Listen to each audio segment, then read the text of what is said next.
Hello, good morning, ladies and gentlemen. Thank you for joining us today live on Tailosive Tech.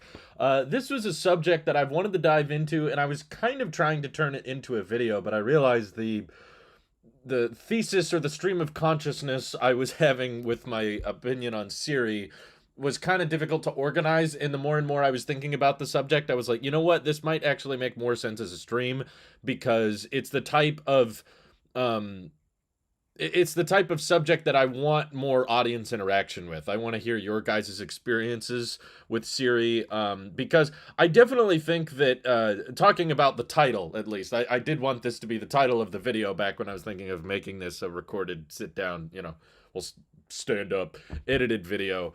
Was that there's always just been this general consensus that Siri is dumb, Siri's not useful, Google is the best, Google Assistant is the most smartest, most intelligent digital assistant, because it has the power of Google search. But I do feel like most digital assistants honestly all share very similar advantages and very similar disadvantages. Of There's edge cases that are not too common that you can run into that they can't do, but the vast majority of basic tasks, whether it's sending a text message, calling someone, setting a timer, um, basic things like that, I've always felt like digital assistants are fine for.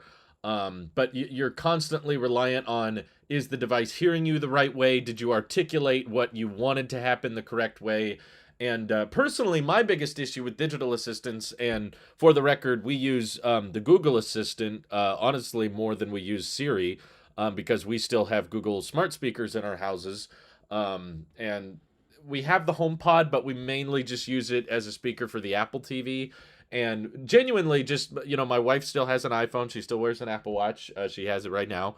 And I, of course, am rocking my Series 7 again, which is kind of refreshing. Oh my God, we could talk about that another time. Um, and I use my iPhone 13 Pro Max, and I just feel like, aside from like your hands are tied because you're cooking in the kitchen or you're cleaning something and you just want to call out for what's the answer to this or set a timer for this long, that's where digital assistants feel the most useful, opposed to situations where you have your phone. It almost always feels quicker and more efficient to me to just, look up something or send the text or check the calendar just from the touchscreen, because Siri has to take over most of the display.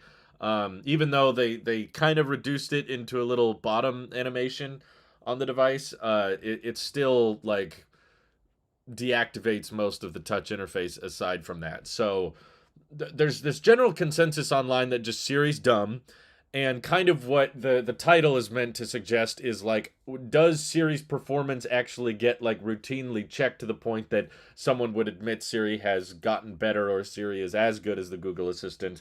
Or is there just, similar to kind of the hatred of Apple Maps, a lot of people just still have the mentality that, well, Google Maps is the standard, Apple Maps is crap, Apple Maps is terrible, when in reality it's got a lot of improvements, it's changed a lot, and it might not actually be that different or that bad. It's not that Google Maps is inherently terrible, it's just that they both accomplish very similar things. So, yeah, that's the thing. Like, Tesla Cowboy is a classic example. Siri is dumb, get Google. That's what everyone's logic is. But I want to know specifically, and what I thought might be fun to do since we're live, is tell me exactly what Siri can't do, and I will see if she can. Or I will try on my own phone, or I'll try on my own device, and see something that the Google Assistant is objectively better for. Um, Commands without a wake word is becoming one of the biggest advantages of Google Assistant. Few other assistants are matching quick phrases, and Look and Talk Assistant is also helpful for calls. Yeah, I was looking up, I went to iOS 16, all new features, and just looked up Siri, because I was curious, like, in the last two developer conferences, I don't recall really any discussion about Siri.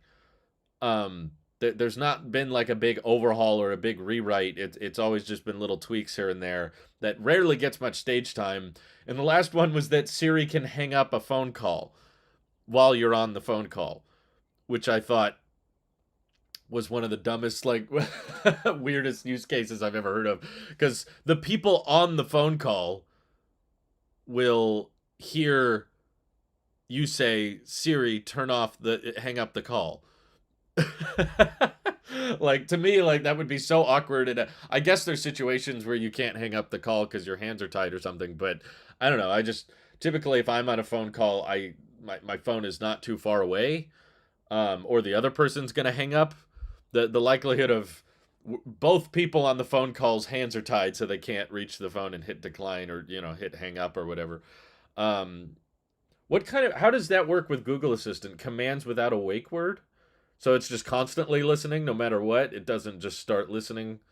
Um, Siri hang up is called a power move. That's good. Any voice assistant will struggle when you have to naturally pause and think about what you're asking it. It's not a Siri problem, it's an AI problem. I feel like they could technically get better at that. Like, to me, the biggest problem we've always experienced with the Google Assistant, which again, we use the Google Assistant more than Siri, is if my wife doesn't perfectly articulate the phrase, like, yeah, like Randy just said, if you have a natural pause and you're thinking about what you want to say next, that natural pause Google will just accept as, oh, they must be done talking.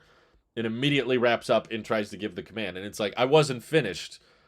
And I feel like that probably would come to the Google Assistant before it would come to Siri. But ultimately, this does talk to it. See, I'm glad we're live streaming this because we get some real time interaction. People want to talk about the Google event. I guess this kind of relates because we're comparing Siri to Google, but I have very little thoughts. I thought the phones looked boring, and I thought the watch looked like crap. So I I have nothing positive really to say based on the Google event. Everything looks meh, but I'm okay. I'm okay with not covering the Android stuff as closely because I'm an Apple guy at the end of the day. But um, I recently moved to iOS, but something's bugged me. I would like photos that I take on my phone to only be backed up to iCloud, but it backs up every screenshot, meme, and wallpaper. Any solution? No, that is a weird one. I don't know why they don't let you customize that, but yeah, I agree. That would be nice. Katrina Bryce's my experience is mostly that I tried it a couple times and don't use it. I guess I could agree with that as well. Um, where was it? Someone had an example. Was they said multiple reminders, or was that taken back? Just a quick note, what really bugs me, they really stopped the international development of Siri. You can dictate in a lot of languages, but Siri does not understand at all. That's bizarre to me that like it can help you type, but Siri won't interpret it in any way. Apple has ditched adding things to Siri and hopes devs will get on board with shortcuts. Don't think it's working. Yeah, Siri shortcut in a way was kind of like their own version of a shortcut to make Siri smarter because it feels like Siri shortcuts are honestly used more than Siri is, which shortcuts just essentially allows like quick commands and you can press one button to launch a certain thing or to interact a chain of events. So yeah, like you said, the developers can like fix Siri's shortcomings. um I think Apple is ditched. Oh, sorry, I just read that. Won't be mandated by law. Oh yeah, we could talk about the USB-C thing. um I thought I saw someone say that. Oh yeah, Humane says Siri can't add multiple reminders in one prompt. So is that?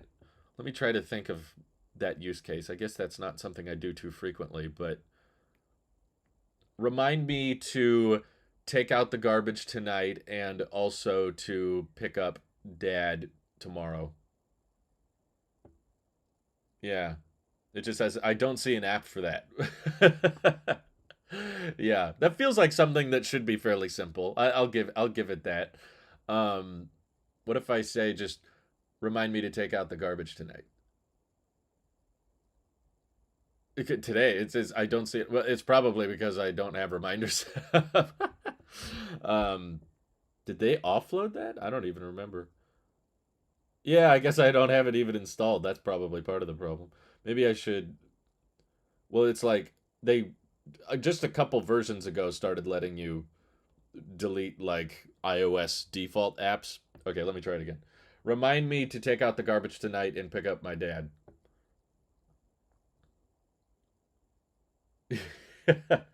I guess it combines it as one reminder. So it kind of set the reminder, but think about it. Siri shortcuts was Apple's Siri shortcut, basically. Um, The stop command is the most common quick phrase on the Nest Hub Max. New phrases rolled out a few weeks ago, so stuff like turn on the lights don't require a wake word. That's interesting. I didn't hear about that. Um, it's kind of creepy, though, to think about it. They're like, you can say that without calling out, and it just knows from the Nest Hub. Add bread and tomatoes to the groceries list. I feel like that's just going to say bread and tomatoes. Does it name it as two separate things? Siri is generally bad at compound requests, though she's much better than Alexa ever was for me. Well, that's good. Siri needs to be retired and replaced with newer tech, something that feels like it's one assistant for all my devices, not five assistants with varying capabilities. I do think there could be some streamlining with that, but I also feel like there's advantages to having individual Siris being able to control. Like, something that's always bugs me is why you can't ask Siri tech specs about a particular device. I know that's not probably a super common use case, but for me, it's like, I want to be like, how many gigs of RAM does this device have? And she's just like, sorry, I can't help you with that. And Google can't do that either, by the way. I was like, someone asked, like, the other day, they were like, how long have you had that speaker? And I was like, I don't know. So I was like, Google, how old is the speaker? Is this speaker? Like, how old are you? Like, the device I'm referring, I don't remember the word I chose, but it was something like, how old is this device? And she was like, I don't know. I feel like that would be nice to have more individual specs that you can just ask a device questions about itself. Um, but yeah, I think Martin's Scootins is kind of coming into a point that I wanted to get to. He says, it seems in general that voice assistance isn't a mainstream thing and usage is still limited to what's shown in first presentation years ago, a niche thing that just has to be there. I feel like they get used for the basics, but the basics is what like the majority of people would use digital assistants for anyway. Because here's the thing. Google has the Tensor chip. They have the most sophisticated AI and algorithms for digital assistants. And you could probably say that the Pixel, I mean, Marquez has said it before, the Pixel is probably the smartest phone in terms of just, you know, how the Google Assistant works and how it tries to anticipate your needs before you even bring them up to the phone, how quickly it can interact. You know, the dictation is done on device. It doesn't have to be through a server. Apple just more recently started doing that, but Google has a very smart assistant on their devices that are very streamlined, very optimized, using the best machine learning or less wait commands. And yet the Pixel does not sell that well. It's not a very high volume selling phone. And I'm not trying to say that the best seller of any category means it's the best of that category, because the best is subjective. What your use case is, what you plan on using your device for, that dictates what's the best for you. For some people, the Pixel 6a is probably the best phone that fits their lifestyle. For others, it's an iPhone SE. For others, it may be a 14 Pro Max. It just depends on what you prioritize in a phone. And all I'm trying to say is Apple has consistently had incredibly high sales with iPhone, especially in recent years. They're actually growing iOS market share. Android market share has been decreasing, which means that, well, yes, globally, Android is still the most popular platform. In any country where English is the native language, or if we're just referring to phones over a certain price point, like $600 and higher, iOS is the most dominant, which implies that the main reason the iPhone is not more popular than Android is simply because it's more expensive. It's not because it's worse or less desirable. Although the price, I guess, would make it less desirable. It's just that the main reason Android is the majority OS on the planet is not because of foldables. It's not because of Galaxy S phones. It's not because of the Pixel. It's because of cheap sub $500 Android phones making up the majority of smartphones in lower income countries. But as far as like more high spending nations go, it doesn't seem like the devices or the platforms that prioritize having good digital assistants, the companies that don't put a big emphasis on their voice assistant, like Apple or like Samsung. Because, I mean, Samsung's just as guilty of this as well. They tried with Bixby. That never really worked out. They still never launched the Bixby speaker, which is quite hilarious. And yet the two most dominant phones in the US are Samsung and Apple. Like that, those are the two guys basically controlling most of the market share, and everybody just kind of scrambles for third place, which is like 10% of the market. So again, you can use the Google Assistant on iOS and you can use the Google Assistant on Samsung. So I guess because it's so accessible and because there's so little exclusives, that's why like it's not a selling point. And because it's not a selling point, that might partially explain as to why Apple does not put that much emphasis. Because people have already brought up in the comments in the chat here, like Siri needs to be abandoned, Siri needs to be redesigned, and I don't necessarily disagree. Like maybe a fundamental rework on how she interprets our commands or how she understands like compiling like multiple things being asked at the same time. And I also think Google Assistant could be improved in regards to understanding if someone is pausing or corrects themselves. That's another real issue I've seen with virtual assistants, but I think it's because my wife honestly tries to use the speakers more than I do. She has more faith, I guess, in the digital assistant understanding what she wants, and I just give up most of the time. I'm like, no thanks. But like she'll say something and then change her mind. Like, tell me how to find pumpkin. No, like squash. See, like she'll re say something, but the assistant is trained to take every word into context, so it messes up and she has to say stop or no, that's not how it works. So yeah, it's like not proven to be, even with the best, which I fully admit the Google Assistant is the most advanced and that probably gets the most training because Google search is such a big portion of their business. So the fact that they can work Assistant into that, there's financial incentive for Google to try really hard and to make their voice assistant really responsive and to make it the best one, because that would mean more people are comfortable using it, which means more people are using Google search. Uh, Apple has very little incentive though. Apple does not have much to gain from Siri getting better because they're already selling at extremely high volume. And I think when they are polling people and they're asking their customers, like, what do you want to be better in your iPhone? What would you like improved? I don't think Siri gets brought up that much. Or maybe she was for a long time.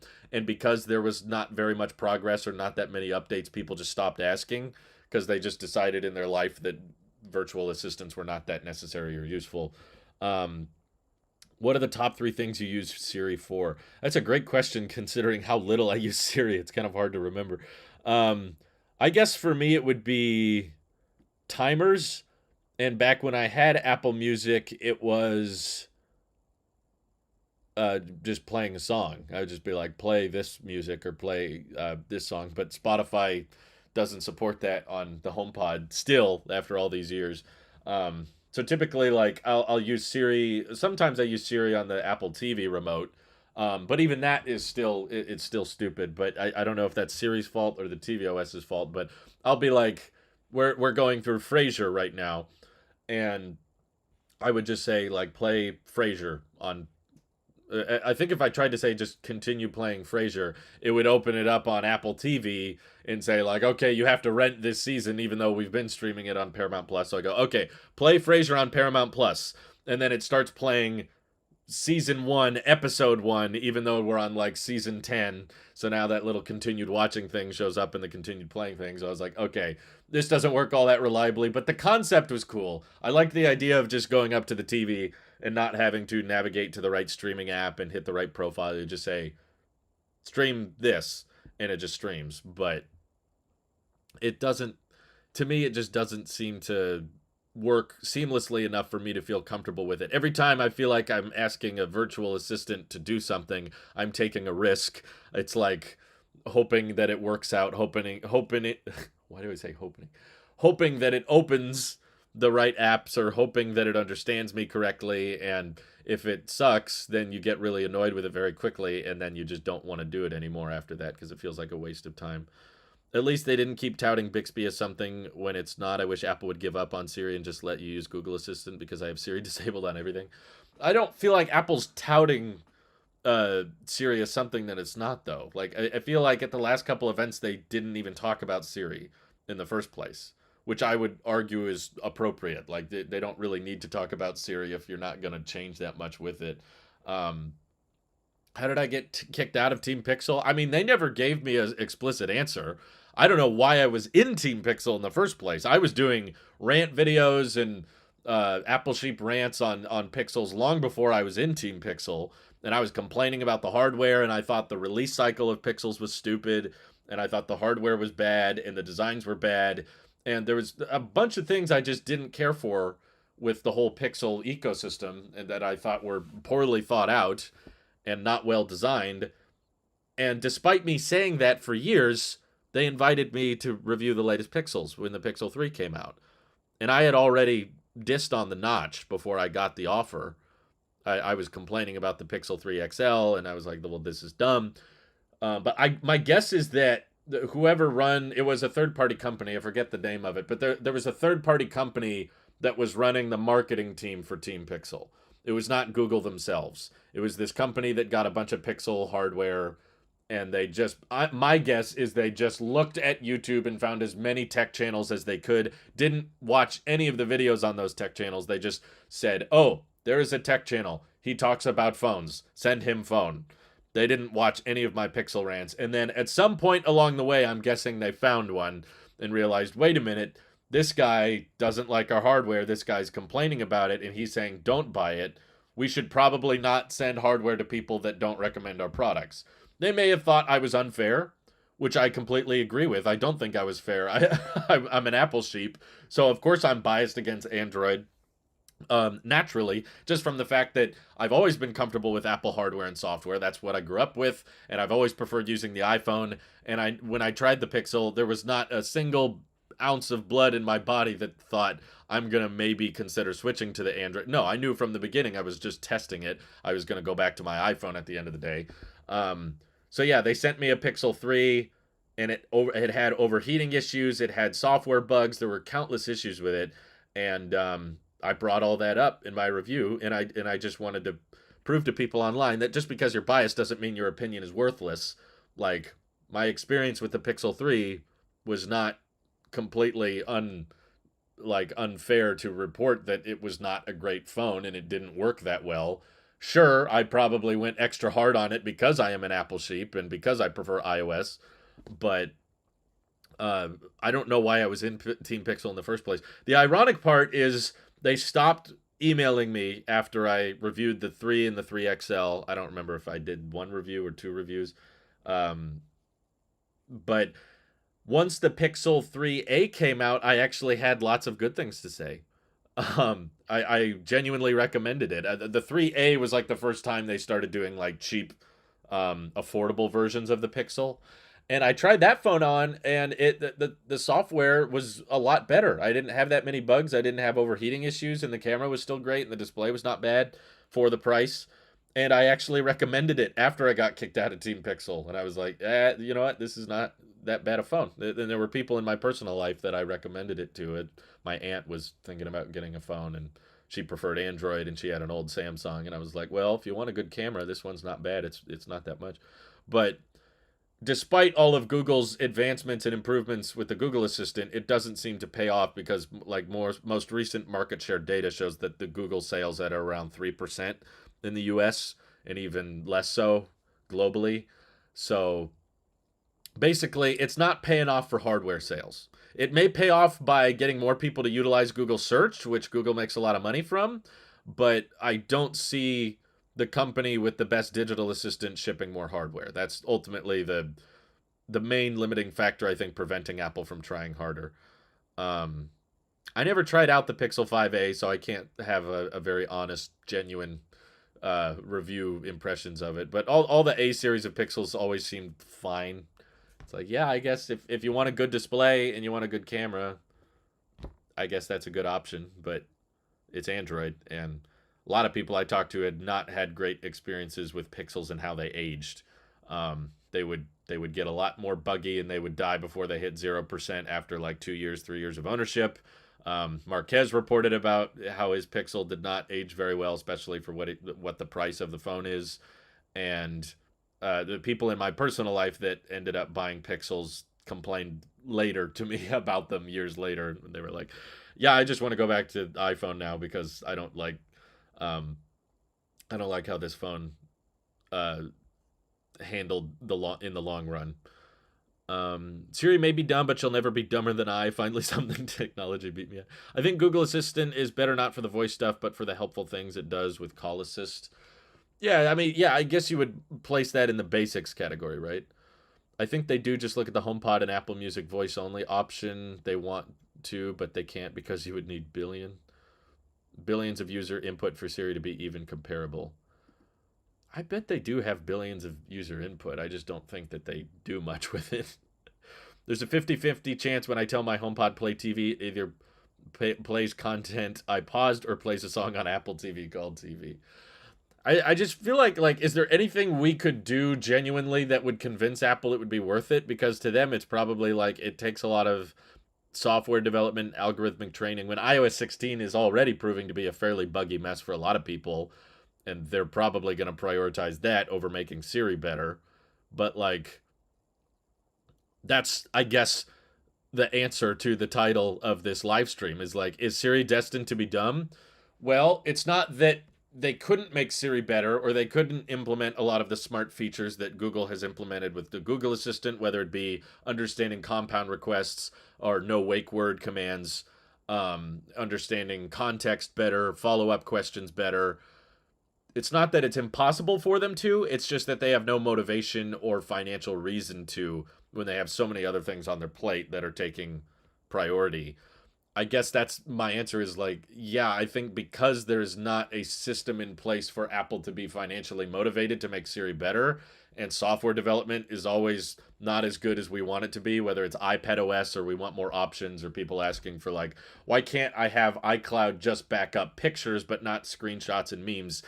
I didn't think I wanted that feature until you mentioned it, but it is something I noticed. Like I don't use iCloud anymore, but well, I don't pay for iCloud anymore, but I have third-party cheap cloud services that I just want to back up pictures to. I don't need to back up GIFs, memes, screenshots. You know, there's things that I share on Twitter that I share with friends or family that are just, or Discord, you know, just for the moment. This isn't something I need backed up to the cloud.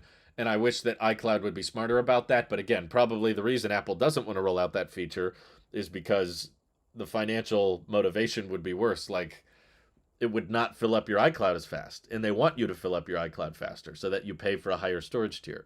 So, if you can watch Sam's update video trying to break the Watch Ultra, haven't laughed as hard in a while. It's got unique humor. Yeah, I didn't catch that one, but I'll have to check it out. I've seen a lot of clips, basically, from articles that linked videos that tested the Apple Watch Ultra. It's incredibly durable. By far the most durable watch I've ever seen. 3% is like a 5x or 10x improvement on sales for Pixel. Yeah, I mean, it's still not improved. Like, if you go from 2 sales to 4 sales, you doubled your sales, right? Like, 10x if you're selling 10 phones is not that big an impact. Like, yes, Google Pixel sales can grow a lot and still not be a big portion of the market. That's my point. Like, sure, they're growing, but they're not new to the game at this point anymore. You can't argue that they're the new kid on the block when they've been around for 6 years, 7 years, almost a decade of Pixel phones, and their market share is around the same as TCL, but you don't see us talking about TCL phones either. Might be worth noting Samsung and Apple ship about 3 to 4 times more countries than Google. Well, I was referring specifically to the US, but yeah, I mean there's a lot of truth to that, but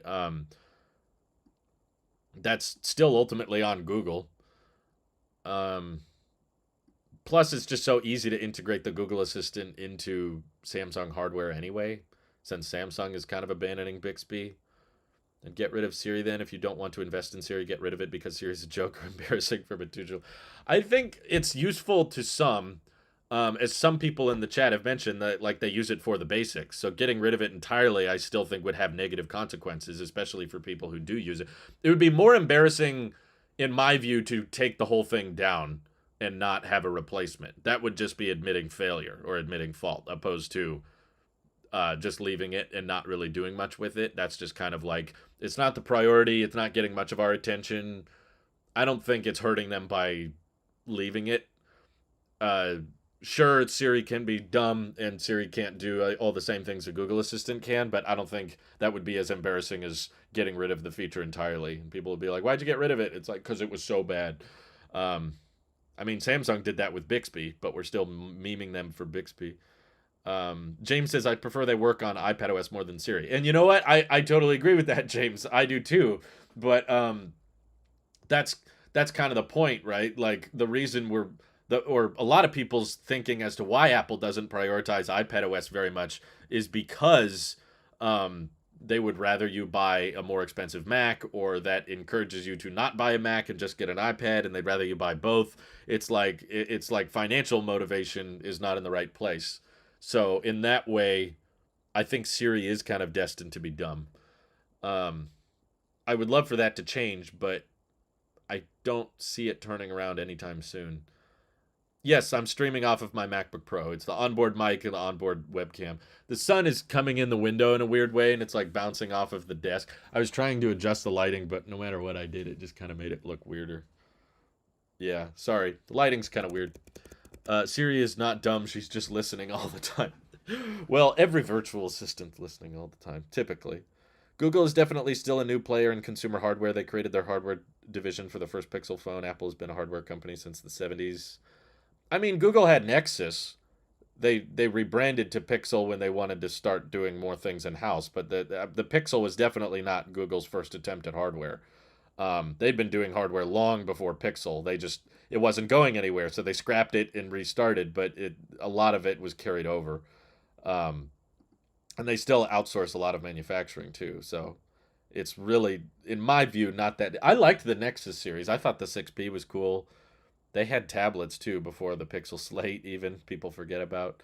So it's not. I don't view that as like Google's first attempt at hardware. They were doing Nexus phones long before that.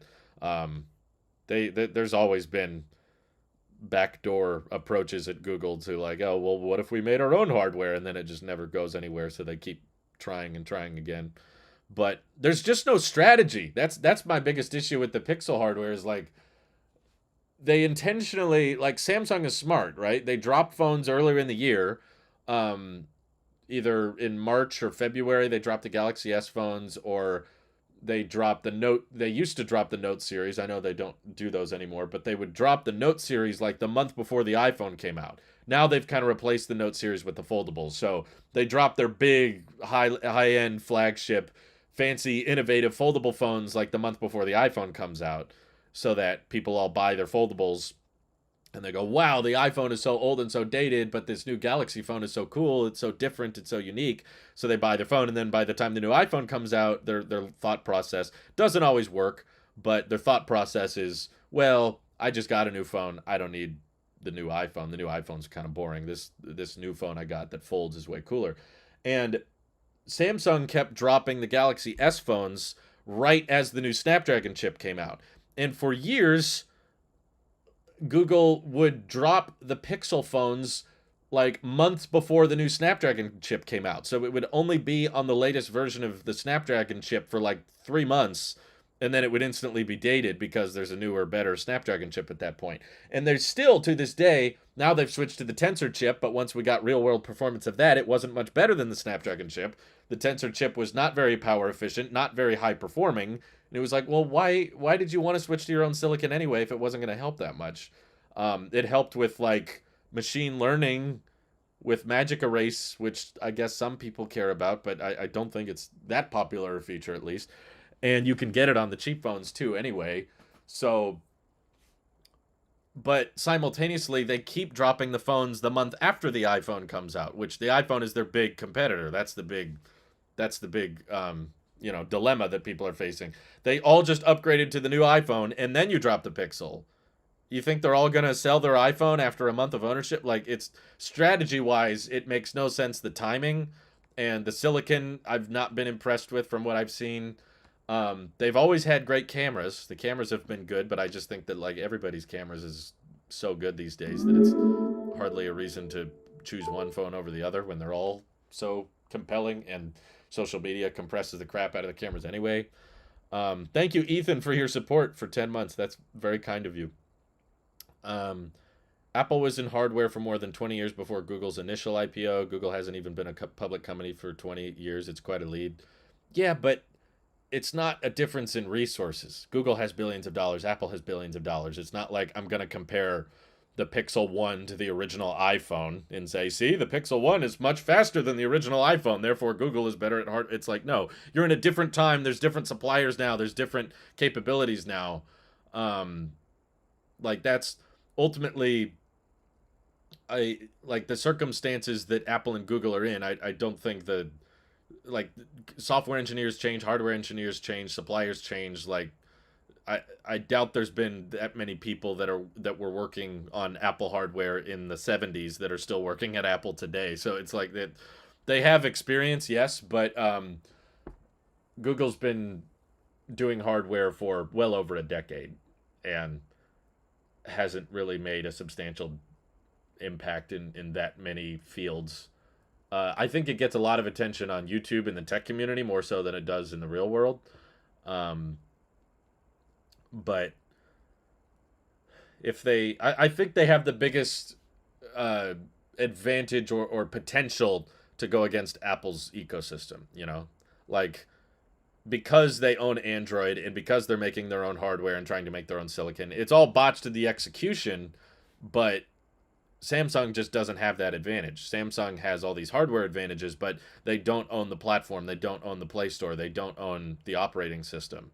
So they're always going to be this middle ground of like, okay, here's your Samsung password and email, and here's your Google email and password, and you got to juggle both of those ecosystems and both of those app stores and on every phone you use. And I don't know.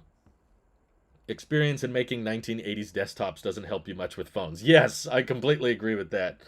Uh, Phone advancements and phone development is totally different from what Apple made in the 90s. It's almost completely different hardware.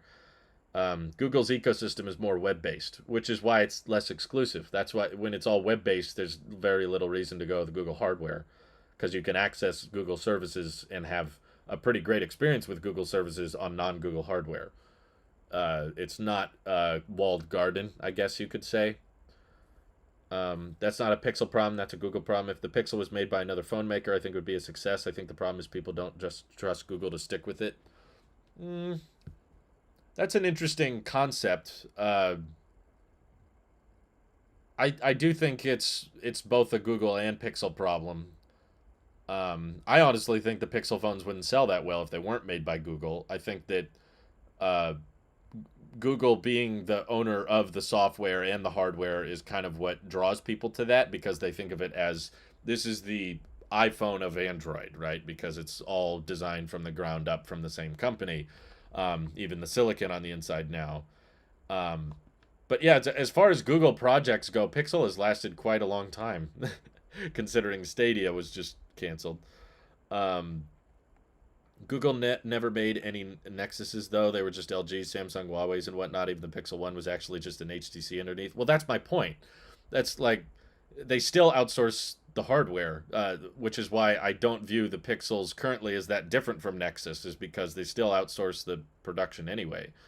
Um, so, yeah, I know that the Nexuses were built by other companies, whether Huawei or LG's and what have you. But if they keep doing that with the Pixel, I don't see anything as like a restart. Well, the Pixel 1 was the first time well, no, it was mostly just branding. They just didn't want to call it Nexus anymore because that wasn't going anywhere and it wasn't selling very well. And I frankly think the Pixel could end up going a similar way if they don't turn around sales very drastically. I mean, it's definitely selling better than it used to, which is likely why they're carrying out with it, but I do not have a lot of faith in the Pixel Watch. I'll be honest about that. Um, Do you think that Apple will only put USB-C protocol in the iPhone SE models and then use various versions of Thunderbolt protocol for the iPhone 15, 16 phone? No, I don't know why they would restrict something just to the SE. I mean, I think it's more likely that if they did Thunderbolt, they would put it on the Pros, but not the non-Pros. Like the regular iPhone 15 and 15 Plus would get USB-C 3.0 speeds, like USB 3. And then the Pro phones would get higher bandwidth, and that could enable them to do cooler things with the cameras, like continuity camera could support higher bandwidth, or you could have Apple DeX like support with external monitor, stage manager. Thank you for the super chat, Ben. He says, I have a Gmail account as my Apple ID. I know a lot of people that have done that, too. Be honest, say we don't see a financial benefit to invest in Siri. Well, Apple's never going to say that. I mean, you could say that about countless things. We don't see a financial benefit to bringing iMessage to Android. We don't see a financial benefit to supporting RCS. You know, like, Nexus wasn't made by Google, and neither was the Pixel 1, to be frank. That's the problem. So they still outsource production. I don't consider the Pixel 1 the start of something. I think Apple is waiting to rebrand to Hey Apple instead and improve AI. Siri has too much of a bad and not smart experience. I don't think it's something to go with the name. It might just be negative association, which is kind of what people had with Nexus. But I could see Apple being cheap enough to put USB-C with 2.0 speeds in the SE. You know what? I would take that. USB-C at 2.0 speeds, I would still say is an improvement over Lightning, just for the simple fact that it would support a wider array of accessories, and you could just have one cable and one charger for a trip. You wouldn't have to buy a bunch of... I mean, you wouldn't have to bring a Lightning cable and a USB-C cable. It's like, okay, if it's still 2.0 speeds, then all right, it's no different than Lightning, but at least it's a connector that is more universally accepted. Siri and iPad are very similar in that they can do so much better and do more. Yeah, absolutely. It's just not not as monetizable, I guess. Well, I disagree. I think the iPad could be very profitable if they gave it a chance. I think there would be a lot of people buying high-end iPad Pros if they gave them the software to justify that hardware. It's just Siri, I can't say the same. I don't know, like, even if they made Siri really smart, really capable, it would just be, I guess, another reason to buy Apple hardware, but they're already selling at really high volume. Maybe they could sell at even higher volume, but I don't know. I feel like when I talk to most people that are not interested in going to iOS, Siri's like on the list of reasons they don't want to switch, but it's usually not high. It's usually like, I don't want to be restricted to the iOS App Store, or I don't like the lack of customization. You know, I want that flexibility of side-loading apps, or I want the Play Store, or this Android phone has, you know, software services that I can't get on iOS. I feel like it's not usually like, I don't know, like Siri is, if Siri was smarter, then I would switch to iPhone. I don't know. I don't think it would. Even if Siri was way smarter than the Google Assistant, I don't think a bunch of people would switch to iOS over that. Let's see. Do you think the 2024 iPhones will have 120 hertz across the board, no matter how you spin it? The base models are comically priced for the notched and slow display. Yeah, I don't think that's a mistake. I don't think that's a misstep. Honestly, based on the sales figures that we're hearing about the new iPhones, I think it was intentional. I fully believe this decoy effect is a real thing, and I'm seeing it across more and more lineups with Apple. Like the MacBook line, very complicated, and there's very objectively bad options that no one should buy, but they still put them there. Same thing with the Apple Watch Ultra being so close in price to the steel Apple Watches. You're only $50 away, you're only $100 away, just go all the way and get an Ultra. Like, Apple's found a way to price their lineups in ways to make the more expensive option seem like a really, really good deal, and the entry-level option to seem like a terrible deal. So, yes, I think Apple knows the iPhone 14 and 14 Plus are not that great, but the point is that makes you want to get the Pro, because the Pro is ultimately not that much more, and the Pros were lower priced than we expected. So the 14's not that big an upgrade, very small changes. 14 Pros, lower price than we thought, lots of cool changes, lots of noticeable upgrades like the Dynamic Island. So that's why, no, I don't have a lot of faith that Apple's going to bring 120 hertz to the cheaper iPhones, because that's just another reason. For one, a lot of consumers don't notice or care about that, and I hate, and I'm sorry that upset you. I know a lot of people are annoyed by that fact, but it's true. I've seen it in my personal life time and time again. There's a lot of people that literally cannot see 120 hertz. Or if they do, they just don't care. It's not like a reason to get a phone. They're not going to pay extra for a phone. They're not going to upgrade their phone so it can be 120 hertz. So I understand why that Apple doesn't want to bring that down to everyone. The other reason is Ross Young has mentioned that there's not enough LTPO panels in the industry to support 4 new iPhones all supporting 120 hertz simultaneously, which is what you need really to get ProMotion the way Apple wants it, is that dynamic refresh rate. And right now they say they only have enough for the pros to do it. But ultimately, if they get more people buying the pros, that's a win for Apple. But I'm fully convinced it's a decoy effect. So no, to answer your question, I don't think the 2024 iPhones will be 120 hertz or 90 hertz. I don't think Apple will ever do a 90 hertz display. I don't think they're the type that would do a middle ground. What would they call that? ProMotion versus, I don't know, plus motion. I can see it because, for example, 120 hertz screen refresh rate. Yeah, I mean, there are people that really notice it, like me. I have a hard time looking at displays that aren't 120 now. I'm like, oh, it's so stuttery, it's so laggy. But I'm not everybody. The tech community treats it like a much bigger deal than compared to everyday people. The Google Assistant is a mile ahead of Siri and everything you'd want from an assistant. I actually use the Google Assistant. Yeah, tell me why. I want to see like examples. Tell me more. I want to liquid motion. That's it. Yeah. Ultra motion would have to be higher. That would have to be 120 hertz, but no. It's too middle ground. It's too tech specky, but the tech specky people won't want 90 hertz, and the non-tech specky people aren't going to care about 90 hertz. So, no. I could be wrong. I've been wrong before, but my prediction is that Apple will never release a device with 90 hertz. It's either going to be 60 or 120, and maybe higher someday, but not likely. They'll probably stick with 120 because the number of people that can tell the difference above 120 is extremely low. And probably gaming communities would care, but I don't think Apple's catering to the gaming community much. It's the same as the difference between screens. You have to press very hard in very sensitive displays. I don't think it's strange at all. I think it makes a lot of sense that like I can see the display, it responds to my touch, I use the display and it works. And that's how most people are. They're not trying to figure out how to make the display look as buttery smooth as possible. They're just trying to text their friend. They're trying to call someone. They're trying to look up an email. They're not thinking about how many frames are in between each second. Like a lot of people don't even know what I'm referring to when I say this phone has 120 hertz. They're like, what does that mean? It's like, oh, the number of times the screen refreshes. They're like, oh, so my phone does that 60 times a second? Like, they don't even know. Like, they're not thinking about that kind of thing. And they're right to. Like, I'm not trying to convince people that they should spend more money on their phone. But ultimately, I think it convinces more and more people to get the Pro. Like, if you just have a bunch of YouTubers and a bunch of people in the media saying, don't get the regular iPhone 14, get the 14 Pro because the 14 Pro is so much better, that's a win in Apple's book. They still view that as a huge perk because we're all telling people to spend more money on their Apple products, which is what they want.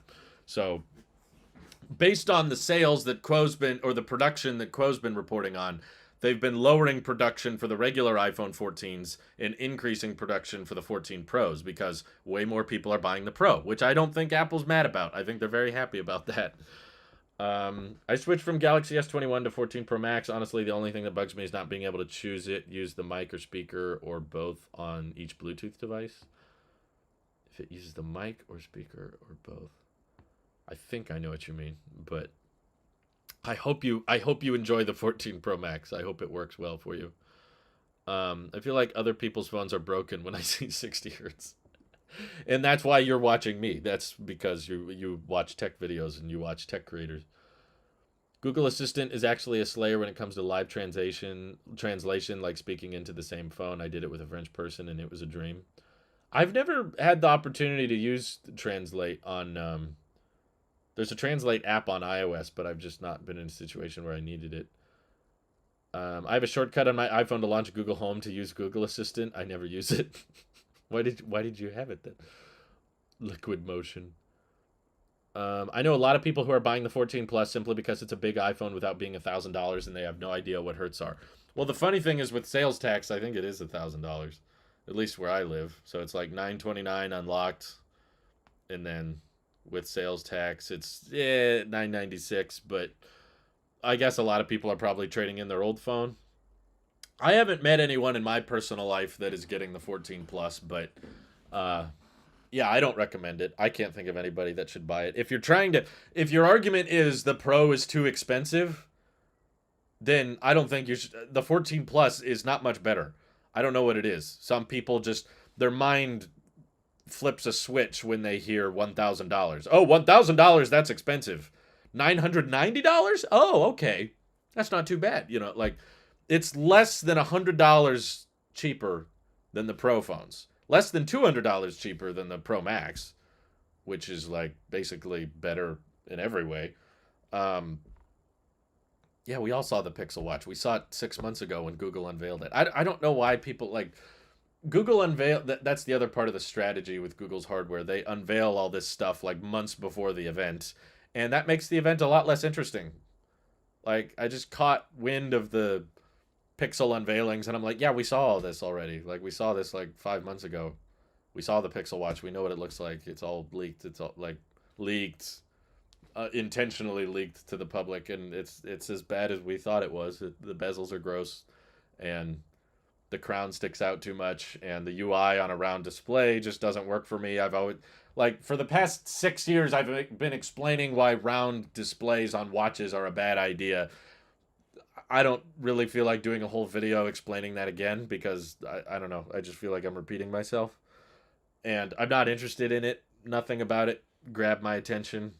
Everything's just so meh. It's like, okay, looks like last year's, but Apple's guilty of this too. That's why I don't have the 14 Pro Max, is because I didn't think the 14 Pro Max was that different. But at least Apple's, I'm team Apple. I'm within the ecosystem, so it at least pertains to my buying habits and my lifestyles a little bit to talk about what Apple's doing and how they handle their pricing structure. But whatever Google does is just always feels like unnecessary or stupid. Um, you never see Samsung advertise the Galaxy A53 as a viable competitor to the iPhone SE. It's really only competitor. They probably don't need to. There's not that like, people who know about it will buy it, and people who don't know about it probably don't want to know about it. What is the metric for a bezel size to be gross? I don't know, but that's it. I don't have a specific bezel rating system that is very specific, but basically, the thinner the bezel, the better. And the Pixel Watch has incredibly thick bezels, and it's kind of atrocious considering what we know is possible with bezel size. I remember seeing, okay, Google wants to have a round watch to be different, fine. But I've seen round watches with much thinner bezels than the Pixel Watch that came out 5 years ago. I remember testing the Huawei watch back when that came out. There was not a flat tire design like the Moto 360 watch was. It had one equal size bezel all the way around the watch. I reviewed that in like 2016, and that watch looked like infinitely better than the Pixel Watch, and it's very old technology. I don't know, or if it's white. Yeah, if the bezel is white, it's disgusting. Anything other than black. Luckily, the Pixel Watch has black bezels, but it just looks terrible. Like the UI, just the text is so tiny, and because it's a round display, all the information is constantly being cut off, so you can't put that much information on the display in the first place. And the bezels are so thick that I don't know. It just looks dated. It looks like a watch from 10 years ago, but it's brand new, and you've got to pre-order it, and it's not even that cheap. It's like $350, $400. And I was looking around on the website. I can't figure out if the Pixel Watch is... I don't think it's sapphire glass, is it? I hope it's a sapphire infused glass. If not, then... yeah. It's not interesting. Real watches always have bezels as a design element. See any Rolex? Well, the Pixel Watch isn't a real watch then. The Pixel Watch is not trying to look like a Rolex, that's for sure. It's a smartwatch, so it should try to do smartwatch things. If you're not designing a smartwatch, then that's a different discussion, but they are trying to do a smartwatch. And Apple has outsold Rolex, to be fair. So if we're just talking about what demographic is larger, the Apple Watch is a much larger demographic, and they got it right from the beginning. Like, round is only good for a watch face, but as soon as you leave the watch face, it's much worse for the user interface. You don't need to do a complete video on a round watch. Just show a screenshot with the text cut off where you can't read important info. Someone already showed that. I was in our Discord. People were watching the Pixel event, and I was just catching the highlights of it, and even the highlights I thought was boring. Um, you should try using an Android phone as a second phone, like MKBHD. I think I have. I did that before, and I didn't like it. I don't like carrying two phones. For one, it's just I like traveling light. I don't like having more things that I have to worry about. Like I got the smallest wallet I could. The whole reason I wanted, part of the reason, not the whole reason, but part of the reason I bought a Tesla was because I liked having the phone key. I don't want to own a key fob, so I just have our house key, my tiniest wallet. My wallet is as thin as it possibly can be, and my phone. And I just try to travel as light as possible. I don't want to be going everywhere thinking, which phone do I buy? Like, which phone do I use this time? In this circumstance, should I use this phone? And then every time I want to take a picture, I have to think, do I want to take it on the Android phone? Do I want to take it on the iPhone? If I want to send a text message, do I want to text someone on my Android? Do I want to text? I guess if it's iMessage, I should use the iPhone. But if it's an SMS text, I should send the Android. But then, you know what happens when I try to do that? 90% of the time, I don't reach for the Android. So, for one, I don't find that as an accurate review experience either. If someone's telling you about their experience of testing an Android phone, but they had an iPhone in their pocket the whole time, they're not going to experience the disadvantages of not being in the Apple ecosystem, not having AirDrop, not having iMessage, not having FaceTime. Whereas the Android phone is missing all those things. You don't really notice or care because you have an iPhone that can do all of that. Most people don't carry two iPhones, so to me, it's not an accurate ownership experience to share what it's like if you're testing two phones. So that's why I prefer just having one phone. It's easier to travel. I don't have to make as many decisions throughout the day. One less thing to forget. One less thing I don't have to pay. Plus, like, what am I going to have two SIM plans? Do I got to pay two phone bills now? Or do you just hotspot one off of the other? Well, now it's draining one of my phones faster than the other. And I have to remember to connect it all the time. Yeah, no. No thanks. I've tried it and wasn't impressed. Sapphire glass wasn't going to help the shatterproof quality. Shatterproof. With watches, I'm less worried about dropping it and more worried about scratching it because you wear it, you're not holding it. So that's why sapphire infused glass makes a lot more sense on a watch, but the tech specs weren't clarifying that. So Jacob, thank you for the super chat. I've seen pocket watches from the Great Depression that have thinner bezels than the Pixel Watch. Plot twist. Can you find a watch with thicker bezels than the Pixel Watch? Maybe that's the real question. Bezel rating would be based on the total screen and the bezel thickness. I think we call that screen to body ratio. So a good bezel would be what, over 95%? A bad bezel would be under 95%? Maybe that's the best way to do it. When was the last time I used cash? We went to a taco truck like a couple weeks ago that only took cash, so we keep a little bit, not a lot, but we keep a little bit of cash in the car. I don't have a good place to store cash in my wallet because it just holds all the credit cards, but I've never paid in cash, so I have to go out of my way to get cash. So yeah, it's not very often, but there's a couple places we go to that don't take cards. I'm not the normal person then. I own two iPhones. I know a few people that do that, but yeah. No one in this entire city here uses SMS anymore for at least 10 years now. Well, not here. I don't know what it's like there, but there's still a lot of people where I live that are using SMS. Do you ever use non-charging Magsafe accessories? No, I don't think so. I'm thinking about getting a phone mount for my car that would be MagSafe, but it has a little place for the wireless charger anyway that's just built in, and I just kind of put my phone there and it seems to work, so I kind of talked myself out of it. But if I was doing more videos with the car driving, I would like to film those on the iPhone, but I want to mount them to the car, and I would like it if I didn't have to buy the clunky clamp style mount, if I could just MagSafe my phone to a mount and then film from a good angle. But that wouldn't be the kind of mount you put on your display in the car. That would be like behind me, kind of where the glass roof is. iPhone 8 was like 76% screen to body. Yeah, they were not trying to get rid of the bezels back then.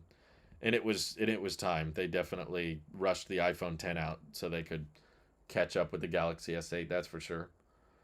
Chunky bezels. It's not a phase, it's a lifestyle. Well, I guess my biggest issue with it on a watch is just that we know that the technology exists for watches to have much thinner bezels than what they were on the Pixel Watch, right? It's not like it wasn't possible. It's not like they couldn't figure out a way. Like, Google at I/O this year showcased third-party smartwatches with thinner bezels than the Pixel Watch. And bezels are one thing. Like, some people are like, I don't mind bezels. It's whatever. You just look at the screen. But with a watch, it's a very, very tiny screen. It's basically the tiniest screen you're going to use on a daily basis, right? Like, your phone is pretty small, but much bigger than a watch. And what else are you going to look at? You'll probably look at TVs. You may look at a screen in your car. You may look at a tablet or a laptop. But headphones rarely, pretty much never have displays. So the watch is the tiniest screen you're going to use on the regular basis. And because it's such a small device, that's part of the reason I want Series 7, is because it's the biggest possible display you can get on a very small device, which means it's easier to read the text. As you're using a very small display, you want to make the most out of it.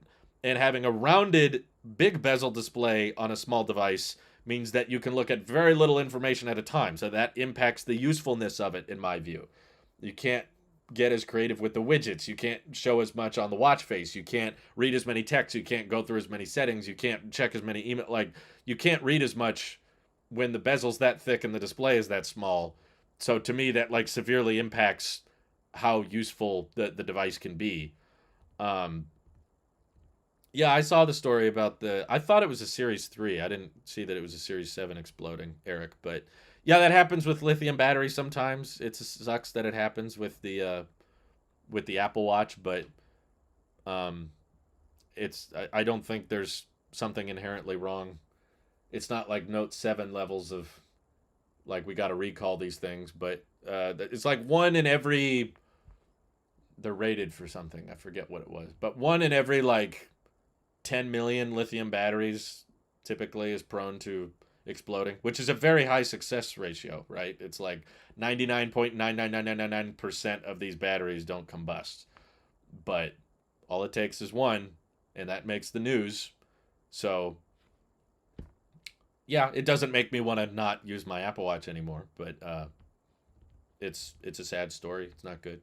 Happens to all phones. Apple Watch is the most popular watch in the world, so if it was to happen in any watch, it's most likely that it would happen in an Apple Watch. Let me look it up, because I remember reading that story too, but I don't remember it being called the Series 7 news. We've got time here. We're just chilling. Apple Watch overheats on customer's wrist before blowing up. Oh, you're right. No, it was a Series 7. Huh. Yeah, there might be more to the story. In their house, temperature was just over 70 degrees. Yeah, it's weird. It's what kind did he get? It's a 45 millimeter stainless steel. Oh my god, guys, my watch is about to explode. I think he got the same one as I did. I think it's the graphite. But hey, over a year of ownership and it's still good. But yeah, it can happen. It can happen to Androids. It can happen to iPhones. It can happen to watches. It can happen to AirPods even. Um, let's see. Why aren't Americans using WhatsApp? Many entire countries use it, but not America. Because we mostly use iMessage and Facebook Messenger. It's just what people are comfortable with. It's just like, you can't convince a bunch of people to all switch to a certain platform. If everybody's comfortable with a particular app, that's just what they are typically going to use. But it's kind of like different languages.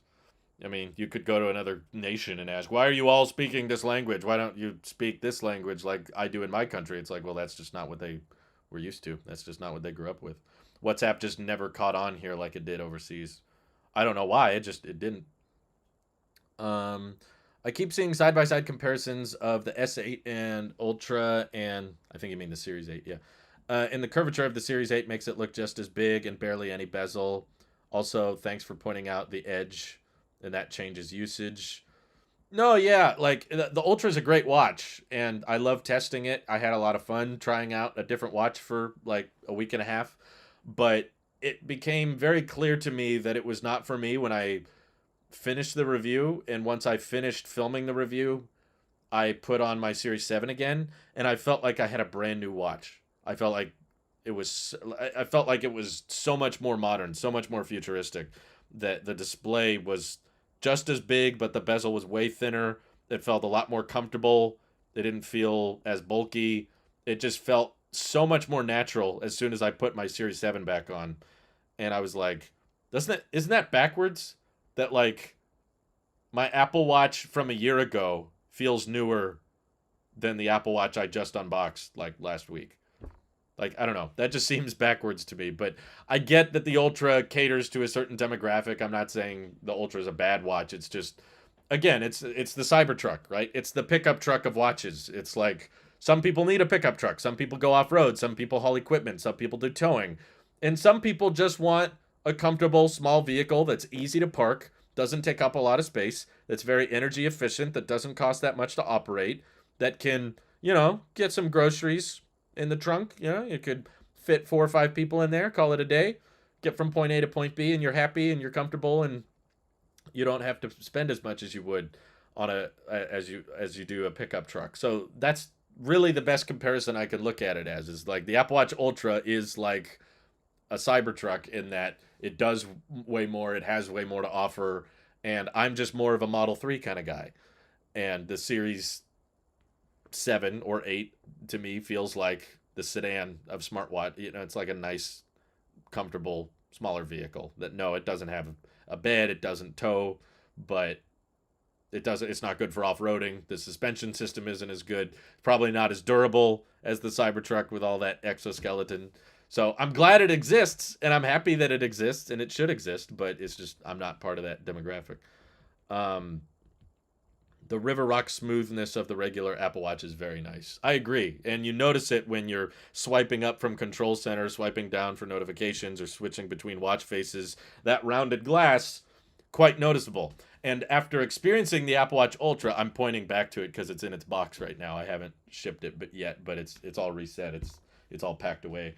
That squared titanium sharpness around the glass really proved to me as to why I don't want a squared off Apple Watch.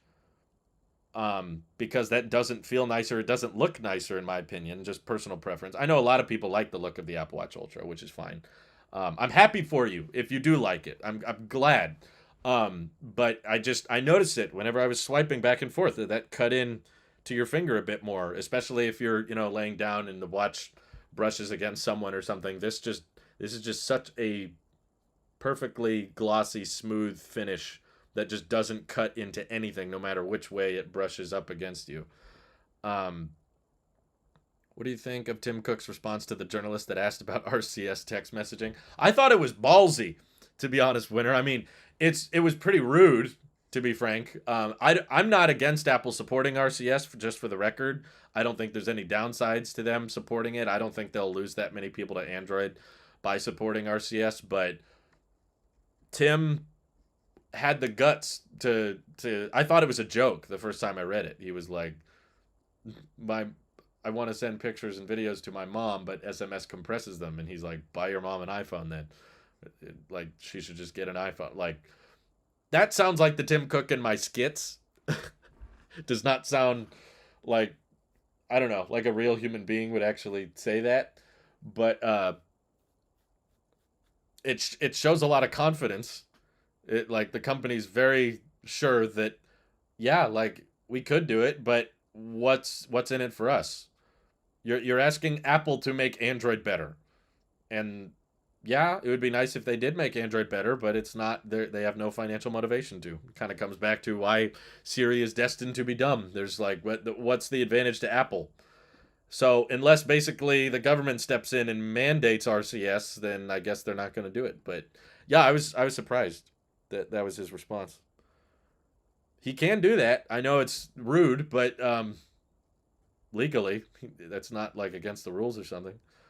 Um, The word for texting actually officially became apping in this country because of WhatsApp. Really? I have a hard time believing that. The US might have a lot of premium tech, but a lot of people here are extremely technologically illiterate. Well, that's Apple's market, dude. Like, that's the whole. Apple's whole existence has been about bringing technology to the technological illiterate because Apple's whole viewpoint from the beginning was like people don't want to build their own computers. People don't want to set it up themselves. We want to build hardware that you don't have to be a tech expert to use. That's why smartphones are so popular, is because companies found a way to make it simple, intuitive, easy to understand. You don't have to be a tech support agent to know how to use a phone. A lot of people, I think, just kind of take that for granted and just assume, oh yeah, well that's technology. But it was not always like that. It was not always that simple.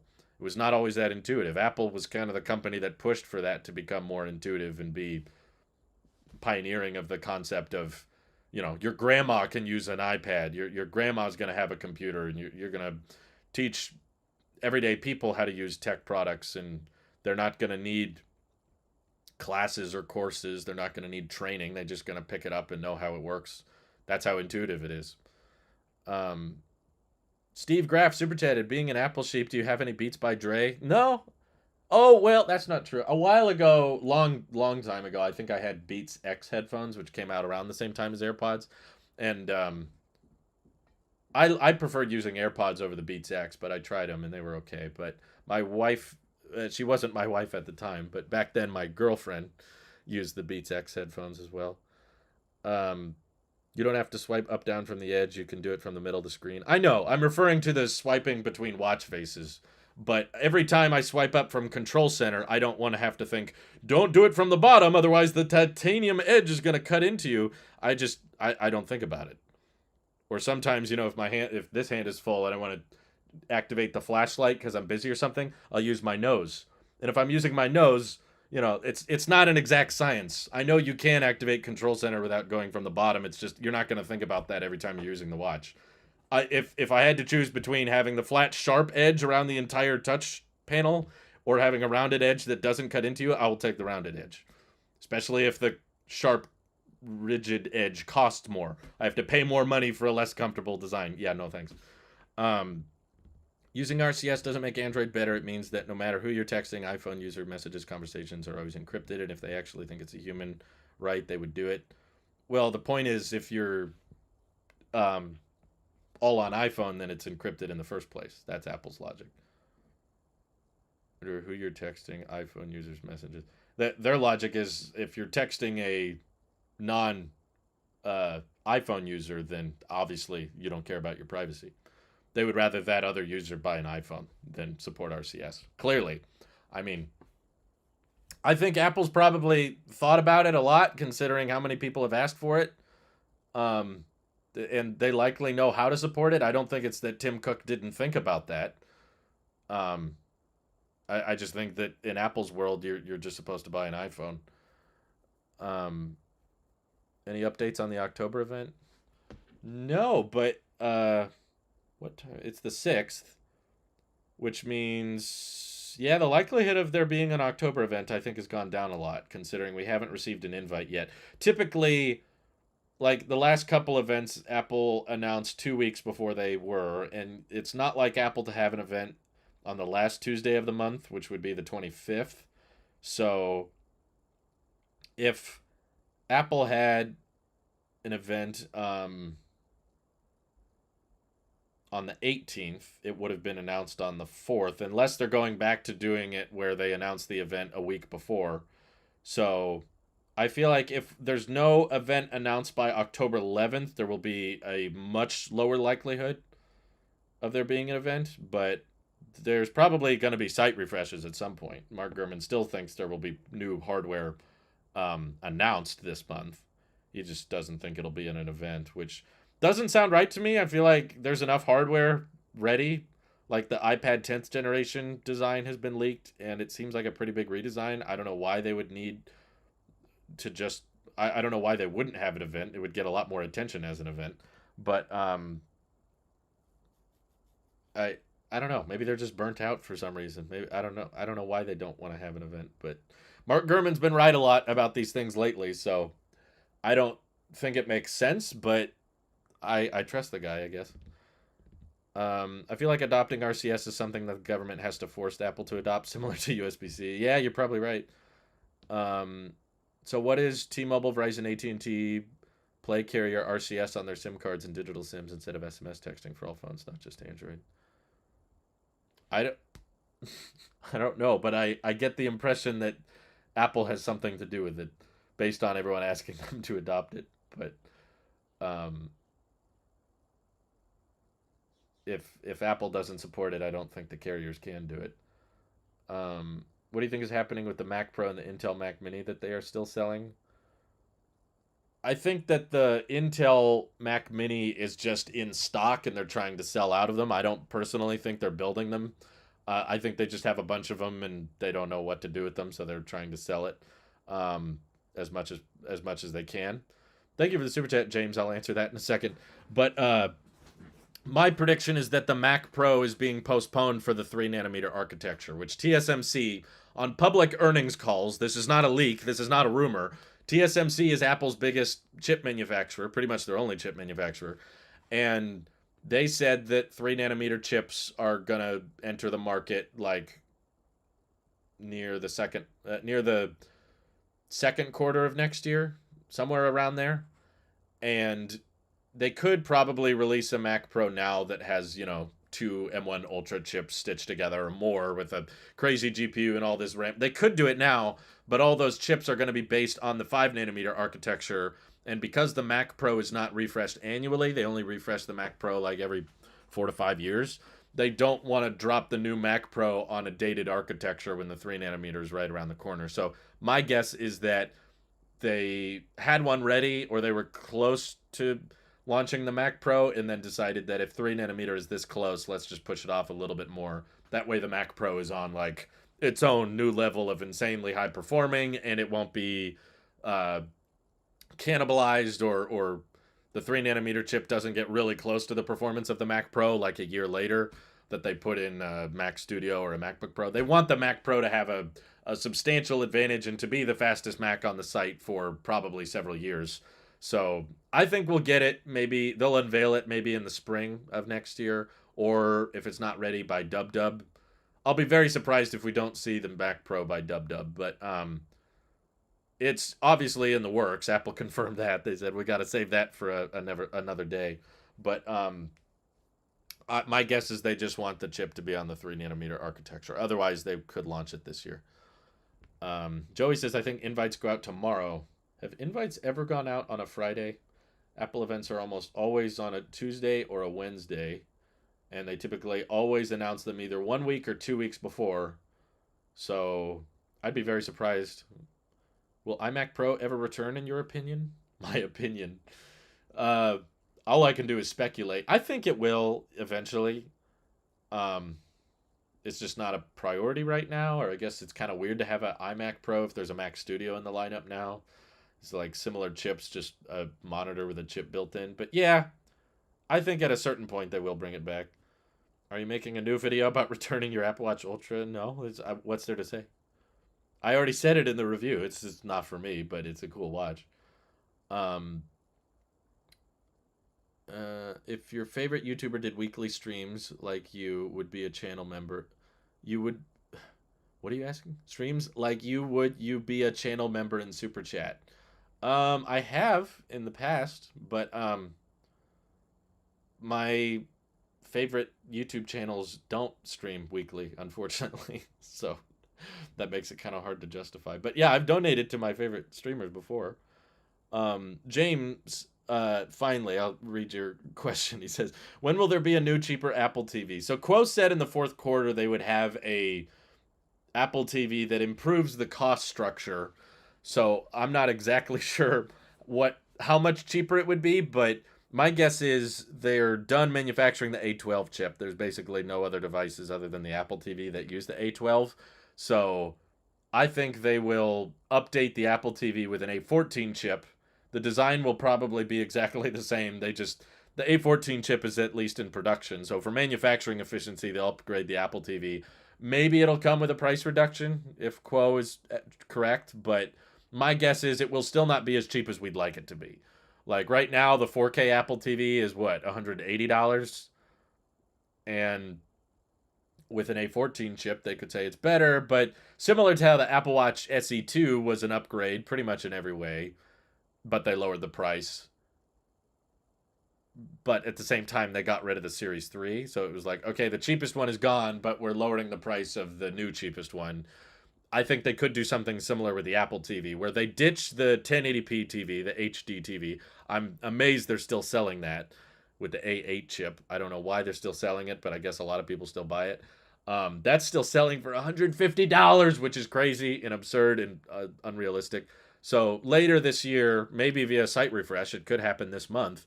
Um, they will, because yeah, we're in the fourth quarter. I forgot, man, this year flew by. They will probably reduce the price of the 4K Apple TV to $150 and then discontinue the HD TV. That's my guess, but I've been wrong before. There's not been a ton of rumors surrounding a cheaper Apple TV, but honestly, you could wait. You might be waiting for a while, depending on how long it takes them to refresh the Apple TV. But honestly, a great alternative is to just buy an Apple TV on sale. They went on sale on Amazon for like $100 a few months ago, and you can buy them. They usually have certified refurbished Apple TVs. I was just gonna check it for you. Yeah, they have a 4K Apple TV, 64 gig for $169. It's $10 cheaper. But it's also not. It comes with the new remote, but I think it's the old version. No, it's still the A12 chip. Yeah, so that's the latest version. But you're getting the higher storage. But I don't know who. Why do they make different storage Apple TVs?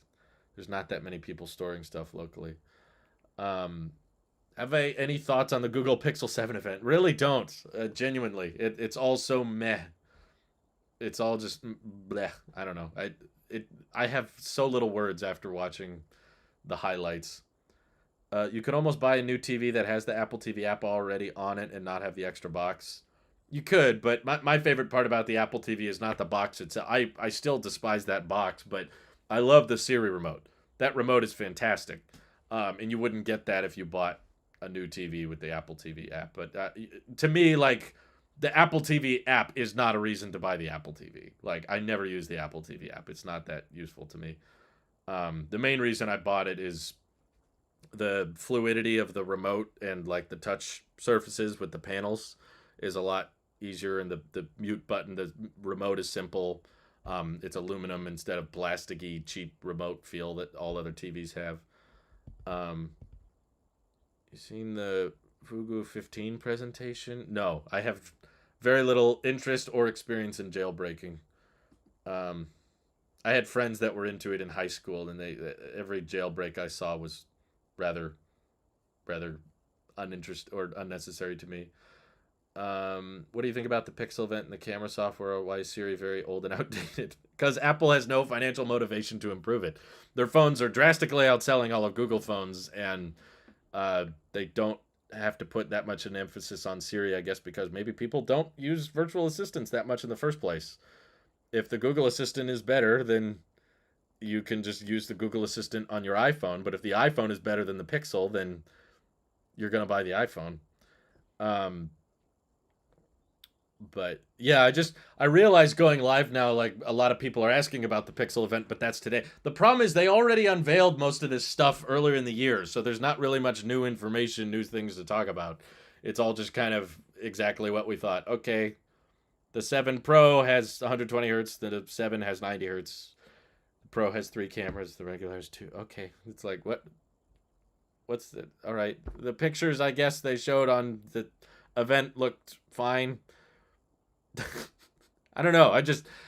Pixel events are always so camera focused, and to me, smartphone cameras have all just kind of blurred into. They're all good enough to be on a phone. If you care that much about picture quality that you're gonna pixel peep, you probably shouldn't be using a phone. Um, like a professional photographer is not gonna do a wedding shoot with a pixel. At least a professional wouldn't. You know, maybe a friend would, but um, if you care about those kinds of details, you probably should be using a real camera anyway, because if you're just taking pictures on a phone, casually and posting them on social media, the social media is going to compress the crap out of it anyway. People aren't going to pixel peep on your Twitter or Instagram pictures. So I don't have interest or that much excitement for, oh, this camera got a little bit better, or this HDR setting got a little bit improved. It's just never been that useful to me. So I have very little thoughts on the Pixel event. But I wanted to talk about Siri and kind of hearing what you guys have experienced with Siri and what I've experienced with Siri versus Google Assistant, and getting down to the bare roots of like Google's motivation to improve their assistant versus Apple's motivation, and how Apple's neglected Siri for so long has been, you know, insightful, I would say, educational even. If the iPhone 15 does a camera redesign, what's your dream arrangement? The Pixel one. I did a video on that earlier this year. I do think it's not really new because they've had this Pixel design. People print photos. Very few. I mean, I would say less than 1% of all smartphone pictures are printed out. But even that dictates the quality of the photo based on the printer you use. The printer can botch it. I've seen before. Anyway, as far as smartphone camera design goes, I think the Pixel 6 nailed it because it eliminates the wobble while still allowing for a large amount of space on the back to be protruding, which helps with optical image stabilization and allows for the lenses to have a lot more distance and to be wider and accept more light. Yeah, I know a lot of people would probably hate them for it, but I'm all in favor of them just straight up copying it. Just good artist copy, great artist steal. You know, just totally just rip it off from the Pixel. I would not care at all. Seriously, I don't take issue with that. I think if there's good design, then it's okay to copy it as long as you can implement it in a optimized, streamlined way. And I think Apple could. I know it would look very different from what we're used to iPhones looking like, but I just know that they're probably not going to copy the Pixel. That's probably not what's going to happen. And they're probably going to reiterate the stovetop design again with the periscope lens, and it will still wobble, and it'll just be this increasingly large, gigantic growth on the back of the phone that's just taking up more and more space. And it's just going to continue whenever I use it on a table, wobbling like crazy, and I'm not a fan of that. I'm not willing to switch my whole phone over that alone, but it annoys me. So the Pixel 6 visor design is the only way you can eliminate the wobble, in my view. So yeah, just do that. No one. Sometimes Siri can be smart all the time for my personal use. I think for the basics it's fine, but yeah. The only people that can force Apple to adopt RCS is carriers. They control SMS. They can shut it off if they want.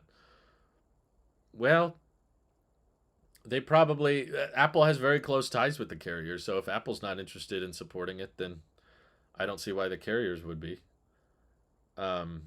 They're they're all working together. They're all scheming together. Apple gives them huge bulk discounts when they buy their phones, and I think that's part of the reason Apple won't make their own carrier. Apple won't make an MVNO because they make so much money from backdoor deals with Verizon and AT&T and everybody.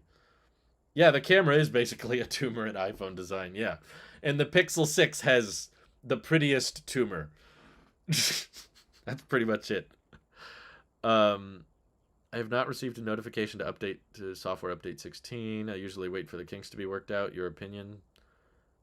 Yeah, if you haven't received a notification, I guess no rush. What phone do you have, Carolyn?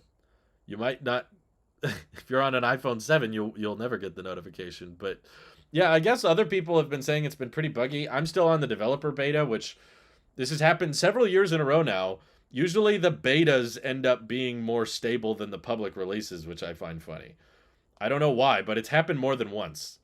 Like, more than one time, I've stayed on the beta after the public release, and the beta, at least with iOS, not with macOS, but with iOS, I'm like, yeah, the beta feels fine for me. I have not had any major bugs. There's been a few times where the UI will hang a little bit, or I'll activate Control Center and it'll freeze, but that was like one time in the past 3 months. It's not like a recurring problem. It was just like, whoa, that's kind of weird. But yeah, there's a lot of people online I've seen complaining about iOS 16 bugs, but mine's been fine. if people don't care that much about 120 hertz, then why do basically all other phones have it now? Because they can't. It's not. Other phones are selling at much lower volume. Um, they don't sell by the tens of millions. If you're just selling like 1 million phones of a specific model or 2 million per year, then it's not that hard to get a hold of a panel that can support 120 hertz. But again, like I said, it's in Apple's interest to have a decoy model that's expensive and not that great a deal because it encourages more people to go for the Pro. Like that's proven to work. People will spend more money if you present to them an option that doesn't seem like that great a deal. Opposed to if the iPhone 14s had 120 hertz, Apple would make less money. That's they're a business at the end of the day. That's what they got to prioritize. But Android phones don't have the software advantage because a lot of people want to have iOS because of the App Store and the ecosystem and the longevity. A lot of people want iOS, but Android doesn't have that argument. They don't get to say, we have a very stable and longevity supported platform. No, you're dealing with Android, which you can get on countless phones. There is hundreds of Android phones to choose from on the market. So when the platform is not exclusive and not very good in the first place, you have to rely on the hardware to sell your product. If your hardware is not good and your software is not good, no one's going to buy the phone. So the only phones we talk about or really know about are, and not all phones have 120 hertz. The Pixel 7, which just got unveiled, that has 90 hertz. But in the Pixel 6a, I think, is also 60 hertz. Or they software locked it to 60 hertz or something weird like that. But like Android, because they're competing with so much, have to lean into hardware advantages. iOS doesn't have to. iPhones don't have to because they have iOS. So it's like, well, you're on the screen. You're on our platform, so the hardware is not as crucial, which software matters a lot. The operating system and the platform is very, very important to the end consumer, as proof by the fact that iPhones have often had far superior hardware than the Androids that they outsold. You know, iPhone 12 mini outsold every Galaxy S phone. So even though it's probably not as good battery life or not as great display quality or the camera wasn't as good or the price is kind of high, still outsold them all. iPhone 20, we've removed the camera from the phone and now attaches through MagSafe Plus. Introducing the iCamera, would love a separate camera. Yeah. No, seriously though, please. Separate camera would be great. Thoughts on YouTube 4K premium account experiment? Would it change you record in 4K or HD if it happens? No, to me it's not that hard to I think 1080p looks better when you shoot at 4K. And it's not that big a bottleneck. I wouldn't save that much time if I switched to recording at 1080p. It would really not change much for my workflow. So no, I'm not happy that that Google wants to switch 4K to a premium feature. I'm not too worried about that resolution specifically because I don't believe very much content is viewed at 4K, even if the video supports it. We know from audience analytics that YouTube provides that the vast majority of content is viewed on phones, and the vast majority of phones do not have 4K displays. So restricting all of the free YouTube viewers to 1440p maximum is really not going to have that much of an impact. So it's not that feature specifically that they're paywalling that I'm worried about. It's more about the precedent. The precedent scares me a lot more because it's the first time YouTube has ever paywalled quality, which is what Netflix does, and a lot of people hate Netflix for that. Like $10 a month and you only get 480p streaming. That's annoying, but it could get worse if YouTube decides to lower the resolution further and be like, well, actually, if you want 1440p, that you need premium for. Or maybe someday they're like 1080p requires YouTube premium. The fact that they've opened the door to that potential paywalling, that scares me a lot because I think that could annoy the crap out of a lot of people and definitely upset a lot of creators that spend a lot of time on making high quality content that now most of their viewers won't see because they don't have premium. So yeah, it's not a good thing. I'm not happy about it, but if they keep it to just no 4K for free, I don't think it's that big a deal. Very few content is viewed at 4K. Even most TVs aren't even 4K these days. And YouTube compresses content a lot in the first place. So I don't think if they keep it to just 4K, it's not going to impact very much. It's annoying, but I'm just going to be more annoyed if it starts going down further. If they start, like, I'll be extremely ticked off if they say that 60 frames a second requires YouTube Premium. Like, I'm a premium subscriber, but just the concept that all my videos are going to be viewed at 30 FPS unless you have premium, oh, that drives me nuts. Like, I hate that they can do that because YouTube has no serious competitor. And I've really tried. I really thought there might be a better alternative by now. Um, I really thought that another company could kind of threaten YouTube and get some more traction, but there just hasn't. There's been so many startups that come and go. Hey, Drew, try this. Like, I've heard it for years. I've been complaining about YouTube as long as I've been on YouTube. And every time I complain, people go, YouTube needs a competitor. YouTube needs an alternative. What if we all switch to this? And every year the name changed to a different company. For a while, it was like, oh, maybe if we all switch to, Twitch is supporting uploads now, or maybe we'll switch to Vimeo, maybe we'll switch to DLive, maybe we'll switch to Daily Vids, maybe we'll switch to Floatplane, maybe we'll switch to Nebula, maybe we'll switch to... Like, there's all these different alternatives that always come, and people are like, no, let's switch to this platform, and it just doesn't work. And they have to keep coming back to YouTube because people don't want to switch. You can't get a bunch of people to move off of a platform. Another reason why WhatsApp isn't that popular here. People are either using Facebook Messenger or iMessage. That's the two biggest platforms for messaging here. Any thoughts on Steve Jobs' 11th anniversary? No. I mean, I remember that day. It was a sad day. It was kind of shocking to me. But, yeah, I think Apple's done very well without Steve, to be honest. Steve was necessary for the innovation in the startup phase, and I think Tim Cook was necessary for the maintaining phase, keeping the company afloat and not letting it die out with poor decision making and irrelevance. And at least financially, Tim Cook has been a very, very good CEO for Apple. And I don't think Apple would be as good as it is today if Steve was still in charge, to be honest. I think he preferred products to be his way, and he didn't care so much about how they sold and demographics or how well they were selling. Like, Steve was always just about, like, creating what he believed to be the best product, whereas I think Apple now is more focused on how do we make everyone's favorite, like how do they cater to the masses more, which you may not like, but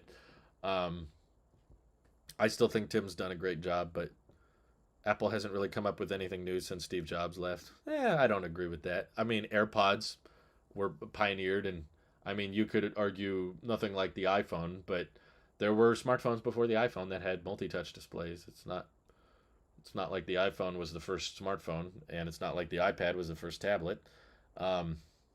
Steve Jobs was not known for being first to things. He was known for streamlining things and making them simple and intuitive and approachable to the masses. That's what Steve did.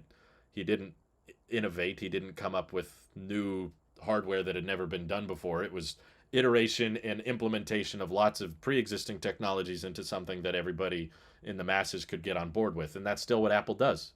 Apple Watch was without Steve Jobs. AirPods was without Steve Jobs. AirTags.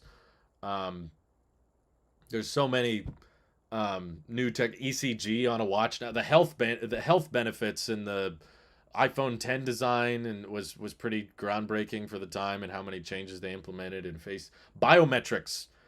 Steve Jobs was never around for any biometrics developed at Apple, the Touch ID, Face ID, and he was not in favor of having like varying sizes that much on product categories, whereas Apple got more on board with, let's do a budget model, let's make an affordable one, and Steve never really went down that route. He was always kind of like, well, if they can't afford it, then I guess they don't get it. They don't get our product. I don't think Steve would have made like the budget $300 iPad.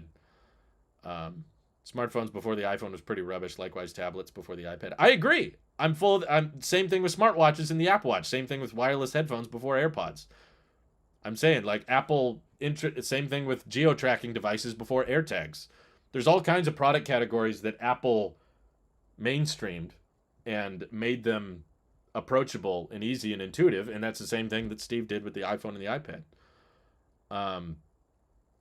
So no, I think they have come up with something new and pioneering.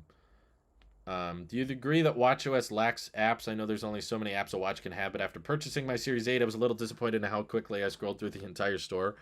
I personally don't think the Apple Watch is a device that needs third-party apps to be good. It's obviously become the best-selling watch in the world without that many. I mean, it has an app store, but yeah, I'm with you. I don't use hardly any third-party apps on the watch. But in the same way, like there's not any I need. I'm trying to think of something. I mean, I'd kind of like a Tesla app. It'd be cool if I could summon the car or change the charge limit from the app. That would be kind of nice. But that's on the third parties, right? That's not on Apple. But it's not like you're going to get anything better with a Fitbit or a Pixel Watch. It's not like the third party app store is going to be much better over there. So yeah, I don't really have that belief that we need to have a bunch of third-party apps on the watch for it to be useful. Like, I think it's fine the way it is. The first iPhone was very crappy. Other brands did it way better right away. I think you don't remember the brands that were doing it crappy. The fact that we're still referring to the iPhone now says a lot about how good the iPhone was. Sure, it was not perfect and it had a lot of issues, but it still captured way more attention than any other phone. Most people are going to remember the first iPhone. Most people will talk about, oh yeah, when the first iPhone came out. No one's going to talk about the first Galaxy S phone coming out. No one's going to refer to, I don't know, what other the BlackBerry such and such that was available at the same time. The iPhone was kind of the start of the modern smartphone era, but it was not the first smartphone. What's your opinion on viewers buying YouTube Premium? Seems most creators agree with users that YouTube should monetize the platform less despite... What? Most creators agree with users that YouTube should monetize the platform less despite premium paying creators too. I'm not sure what you mean. Do you mean less ads? I mean, I'm sure that... I mean, more ads are a response of ad blockers. I hope you guys know that. It's not like people that use AdBlock, just everyone can just start using AdBlock and suddenly expect YouTube to maintain the service and make the same amount of money. Like, they do lose money when you use those. So do the creators. And in effect, that requires more, that starts to make more people use AdBlock. But my point is, if we're at it ends with each other, where YouTube's like, I mean, I know that ads are annoying. That's why I pay for premiums, because I don't like ads either. But there's not a system or a solution that works where everybody just has ad block. That's how the site shuts down and stops working. Your creators aren't going to keep making videos if everybody uses ad block and skips their sponsorships, and that's just not that's not effective.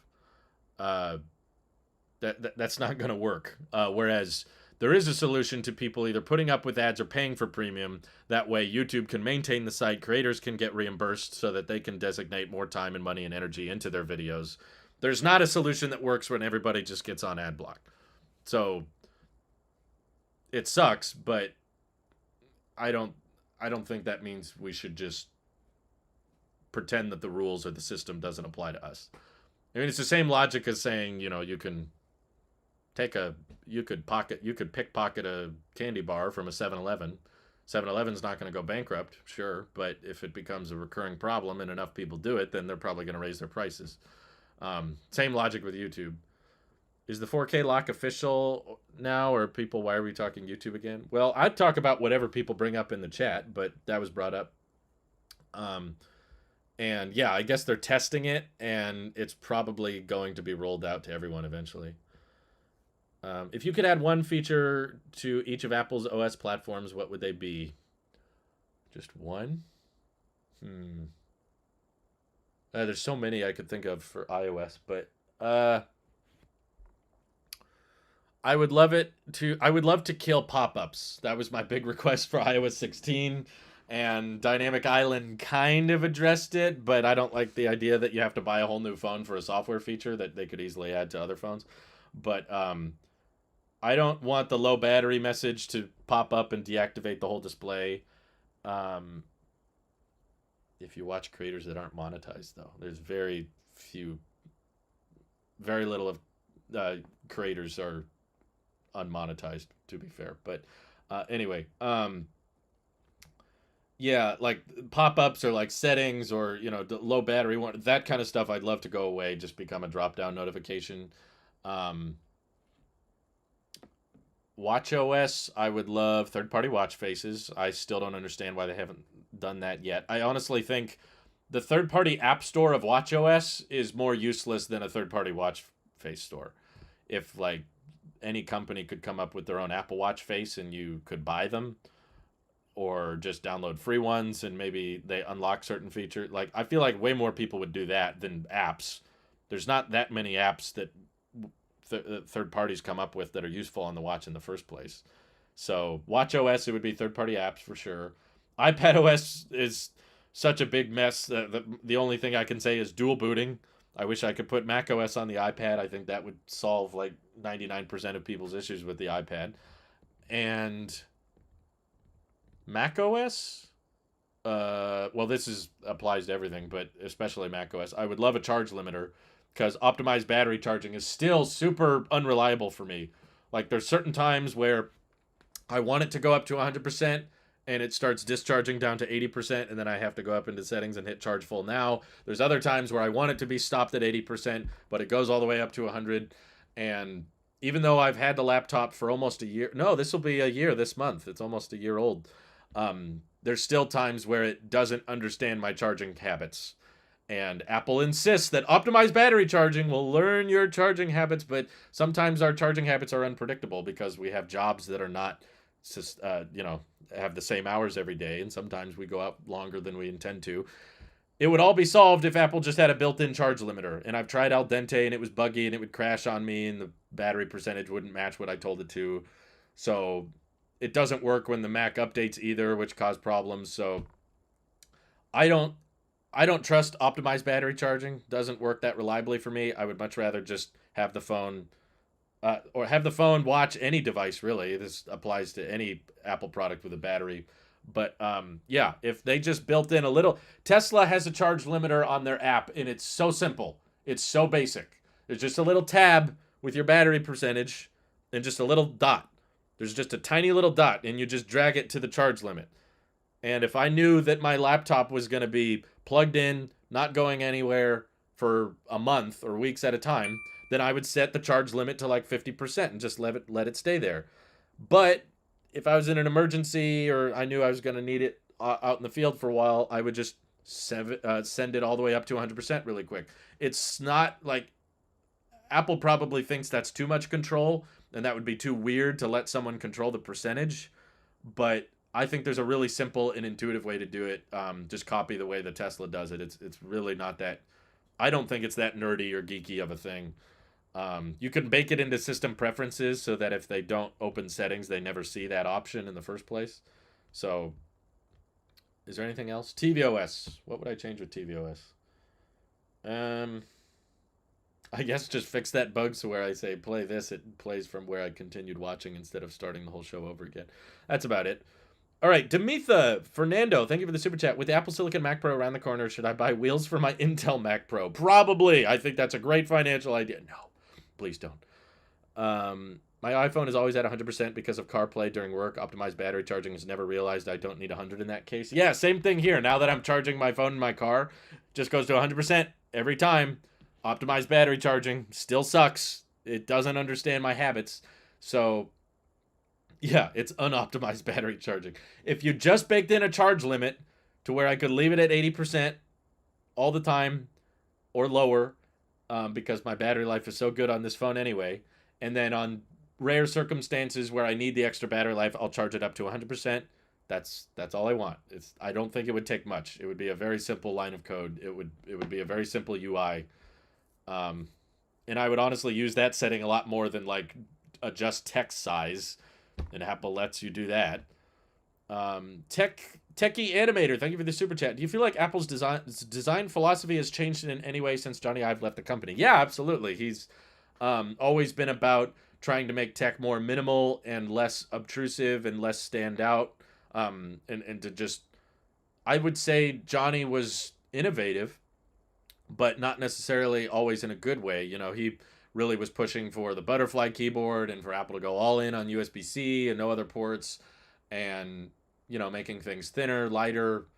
And there's advantages to that, but I feel like since Johnny has left, they've definitely leaned more into the functional route, bringing back legacy ports, bringing back physical keys, getting rid of the touch bar. And there's a lot of advantages to doing that too. So I think Apple chose the crowd pleaser route. They realized that this would please the most amount of people, even if it's not necessarily what Apple's OG identity was. Um, but yeah, I definitely don't think things like the Mac Studio would have existed or the new MacBook Pros would have existed if Johnny Ive was still there. These are kind of thick. They're kind of chunk. They're kind of or the Siri remote. The new Siri remote is all functional, not very pretty, but I think it's a better remote. So yeah, like I respect Johnny, and I'm glad for the work he did at the company, but at the same time, I can't deny a lot of the changes they've made since he left are pretty good. Um, let's see. You think that Apple would just update the Bluetooth standard? The Bluetooth standard, the regular watches? Read your messages before you send them so I know how to answer them. I don't know what you mean by that. Update the Bluetooth standard. I think they did. I think the new watches are 5.3. I just bought my first iPhone and I was disappointed to see that many Apple first party apps suck. Especially phone app needs some love desperately. Dialer app on the Android is far superior. Tell me how, because I think a lot of that is just you're not used to it yet and you just always have had the Android dialer. But like, what specifically do you not like about the phone app? For one, I like hardly ever use the phone app, but is there a better way to design a dialer? I haven't seen one. You you type in the number and you press call. What? How often do you do that? By the way, I don't know. I'm not. It's not that I don't believe you. I just want to know like what is it because I don't have any issues with the phone app. If Johnny Ive is still around, the iPhone would be portless by now. Yeah, I mean, there were talks that he wanted the iPhone to be portless back in 2017 with the iPhone 10, but they thankfully decided that was not a good. There is no search feature if I enter number. What? So you enter a phone number and then search for what? A contact? You can just. Why don't you just search your contact? Just go into contacts and hit search. Again, I'm not saying you're wrong. I'm just trying to understand like what is the use case of that. Do you mean like autofill? Like you start typing a number and then numbers in your contacts start showing up? To display where a paste to a number into. Oh, so you want to copy a number and then paste the number in the dialer? Usually if there's a phone number anywhere in iOS, you can just hold down it's underlined and you just hold it and call. I know you can do that on photos. If you take a picture, there is a contacts button at the bottom. Well, yeah, if you're in iOS, if you're viewing something in Notes, if you're viewing something on Safari, why would you paste the number into the dialer? I don't know what T9 dialing is, but if you could explain what the or ask Siri to call for you, yeah. I mean, I've never had the need to like paste a number into the dialer. Saying he's referring to T9 dialing doesn't explain it to me. Like, what is that? I don't know what that is. You can copy and paste phone number. Why would you if you can just hold down on the number in the app you're viewing it in and just call it straight from there? You don't need to open the phone app.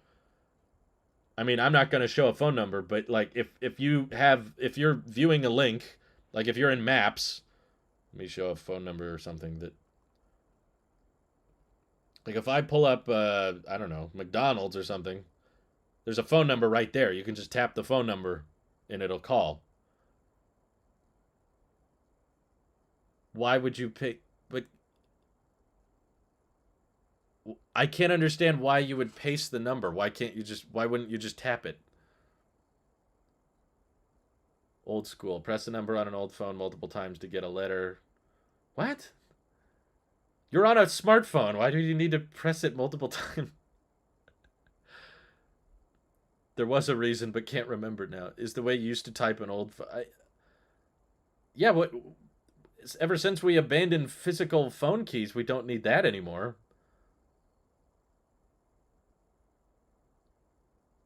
It's where you use the dialer to search for a contact. For some people, it's quicker than using the normal search functionality. Although I don't really get how. That's what I. That's what I don't understand. it you're searching for a contact by typing in a number. How is that better than just typing in the name, or just say call this contact? In some apps it doesn't work. Like what app? WhatsApp. What? Thank you for the super chat, Jacob. He says, "What's the difference between using the Siri remote and the Apple TV remote in Control Center on the iPhone?" There's no physical clicking going on when you use the one in Control Center, so you have to look a bit more to the display. Whereas I feel that the Siri button, I don't have to look. The Siri remote for the Apple TV, I don't have to look at. I can just feel it. It has a physical D-pad, whereas the touchscreen, it works, but you have to kind of look where you're tapping, make sure it's open and stuff. Basically spell mom with the number on Android dialers and it'll pull up the contact. It's extremely stupid. Ayush says, for example, if I enter 7566, it should show all numbers starting from that series. Okay, what? Wouldn't you just call from the contact at that point? If you're typing in 4 characters, you could type in the characters of that person. Go to phone keypad 29 has the alphabet, multiple letters per number. Yeah, but why would I do that on the phone app? Linus from Linus Tech Tips constantly complains about no T9 dialing on iPhones, which I don't get when you can just use the normal search function. I'm sure it's something you're used to, and there's probably a legitimate reason they don't have it anymore, but I would probably complain about things similarly.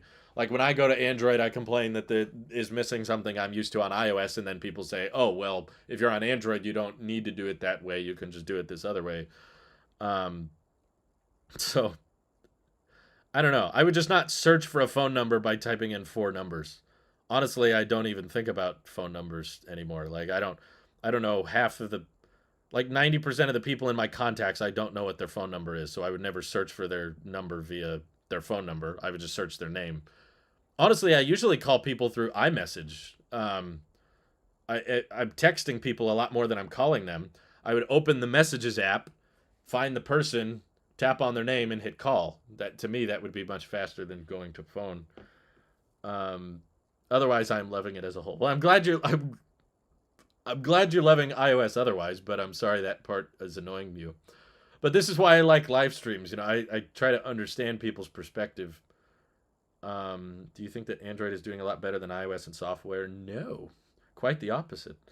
Android is fine. I just don't think it's better. Because ultimately you can accomplish the same tasks. Pretty much any task you can think of can be done by either iOS or Android. It's just which one can do it in a more simple, intuitive manner. And I think iOS is usually just more fluid. Like the animations are more responsive and it's not as jumpy and the UIs are more consistent. Whereas I feel like on Android, it usually is relying more on third-party applications. There's usually more snapping going on where UI elements appear or animations aren't consistent with other animations. So, no, I don't. From what I've seen on Android, and the Android experience is so scattered because you get one Android experience on Pixel, you get one Android experience on Samsung, and they all tweak it their own special ways. Samsung has one UI, Pixel has stock Android or whatever you want to call it. Or yeah, searching the name on Spotlight search and then press call. Yeah, you don't even have to open the app. You don't even have to open your phone. You could be on your lock screen and just swipe down, search the name. Like I'll search wife, and boom, there's a making sure I'm not giving away anything. There's a phone call button right there. So I don't even have to unlock the phone and I hit call. You can paste numbers into iOS phone app by tapping and holding and using the 3-finger outward pinch gesture. I didn't know that, but only advantage of Android is being able to sideload apps, which there's never been a single app in my entire life that I've wanted to sideload. Is that super popular for gaming? That's the only situation I could think of. Like, what's the most popular side-loaded app? Genuine question. Maybe you guys know, because I have no idea. What app does a lot of people want on their phone, but the iOS App Store won't let them have it? Siri never fails to disappoint me. Why Apple is lacking in this particular thing? Well, we kind of talked about that. The whole first half of the stream is just that they have no financial motivation to. It doesn't really help them improve software revenue. It doesn't really convince a lot of people to buy a phone, clearly, because Pixel has the best virtual assistant and it doesn't do very well. Um, would I do a Tailosive movie review live where you talk about movies, shows, pop culture, and theories with fans? I think, yeah, we've done that in the past. It's just, I only have so much time in the day. And most of the time I'm working on tech stuff, so that's where I'm spending the majority of my live content. But we could. I feel like it's a lot more niche than you think, Jasael. It's like it'd be fun for like 1, 2 people. What am I hearing? Is a package here? Oh. Who is this? Oh, someone delivered a package. But they weren't driving like it still throws me off. Who is it? DHL? There's more and more companies using these shipping carriers that they don't have like a branded truck. Like it's not a UPS, it's not a FedEx. Like just some guy in his car just like showed up and dropped off a package, which I always just feel a little bit weird. No, I'm not getting Twitter Blue. I'm paying $5 a month just so I can edit tweets. On principle, I want the edit tweet button, but I'm not paying $5 a month to edit tweets. That's ridiculous. Side loading is for when Fortnite pisses Google off so they can download it. I think it is gambling apps that Google doesn't allow in their Play Store. Really? Many apps that aren't allowed by App Store or Play Store, like gambling. No, don't just say etc. apps. Specifically, is it gaming and gambling? Is that what this whole we're all asking Apple to allow side loading so that we can gamble more? Really? If Robinhood wasn't a big enough gambling app and Fortnite. It's gaming. That's I guess why I don't care that much about it. I just don't play that many games on my phone. So there's not been a single app in my entire life that I was like, man, I wish that was on iOS. If only it allowed side loading. I hope the phone app becomes worse so that I don't have to call anyone anymore. I know. I kind of hate talking on the phone. I'm not a fan of it. I like FaceTime, but that's not really the same thing. I use an app on my MacBook that has contact info. I copy the phone number and paste it into my iPhone dialer. Oh, so I guess you can paste numbers in. Would you buy a HomePod V2? Not really, no. I mean, the most compelling reason for me to get HomePods would be if they let you stream directly from Spotify, just because I'm not on Apple Music anymore, which makes HomePods incredibly useless for me other than speaker for my Apple TV. But the one HomePod we have already is plenty loud. It's Amazon Prime. It's not me. We don't have Amazon Prime. And we didn't order, that I know of, I don't think we ordered anything from Amazon. Maybe we did and I didn't know about it. Do you think Apple Watch Ultra will be updated yearly? Ooh, that's a good question. Yeah, because they tend to do little chip rebrands anyway, right? Like even though there's not that many differences, they went from S7 to S8 chip. They even gave the Apple Watch SE2 an S8 chip. So I guess they didn't give the first Apple Watch SE the S6 chip. They just gave it the S5 and then they didn't update it for a year. But the Ultra is higher end. That's a more expensive watch. So I feel like that should be upgraded, even if it's a minor change. Like, I don't think they'll redesign it next year. It'll probably look the same. It might get one new health sensor, something similar to the effect of like car crash detection. Like maybe the body temperature sensing of the Apple Watches gets better to the point next year where they're like, now it has heat stroke detection, or it can more accurately measure your body temperature so you can more effectively, check if you're, at an unhealthy level. It'll let you know if you have a fever or something. The SE is just a lower end watch, so it makes sense. Like when the Series 6 came out, the SE was cheaper. So the fact that it didn't have, or no, when the Series 7 came out, the SE was cheaper, so it made sense that they didn't refresh it because, okay, you buy the cheaper watch, you get the older chip. It's going to be weird if they don't upgrade the Ultra regularly, because then Apple Watch Series 9 has to come out. No, that's not called the Series 8 Ultra. Even on Apple's website and in Apple ID and iCloud and everything, it's referred to as Apple Watch Ultra. It's not referred to as Series 8 Ultra or Apple Watch Series something. It's like its own separate category. They don't put series on it. Um, yeah, I was just looking at the website. No, I did not order the 14 Plus for review because I can just turn off 120 hertz on this phone and boom, I have a 14 Plus. And it would be the most boring review of my life. It would be like, okay, it's expensive, not very good, don't buy it. But if you're trying to be more affordable than the 14 Pros, you should buy a 13 Pro if you're trying to save money. Don't buy a $1,000 iPhone and say, great, I saved $70. It's so much cheaper than the Pro. It's really not that much cheaper than the Pros, and it's a lot worse than the Pros. But if you didn't upgrade the Ultra annually, then the Apple Watch Series 9 would come out with the S9 chip, and then the Ultra would still be on the S8 chip. So, I don't know. I think they'll give it a spec upgrade. I think it'd be weird for the Ultra to have a slower chip or a worse chip than what the Series 9 has, which is cheaper. Why Mark Gurman think the October event is not worth to be held? Meanwhile, Apple could announce the Series 8, SE3, iPad Air 5 for a dozen minutes in an event. I know. It makes no sense to me, but Gurman's been very accurate as of lately, so that's why I tend to just believe him, because he's not been wrong much. Let's see. Buy a 14 Plus and try to remove the back. Yeah, that would be fun. How much percentage of a monthly salary does the iPhone cost in the USA and India? It cost me 80% of my monthly salary. We'll keep this for many years ahead. Wow. I guess it depends on what your salary is, and the average income fluctuates a lot depending on where you are in the country. Someone who lives in Mississippi can live very comfortably with the same amount of money that a poor person would have in the Bay Area.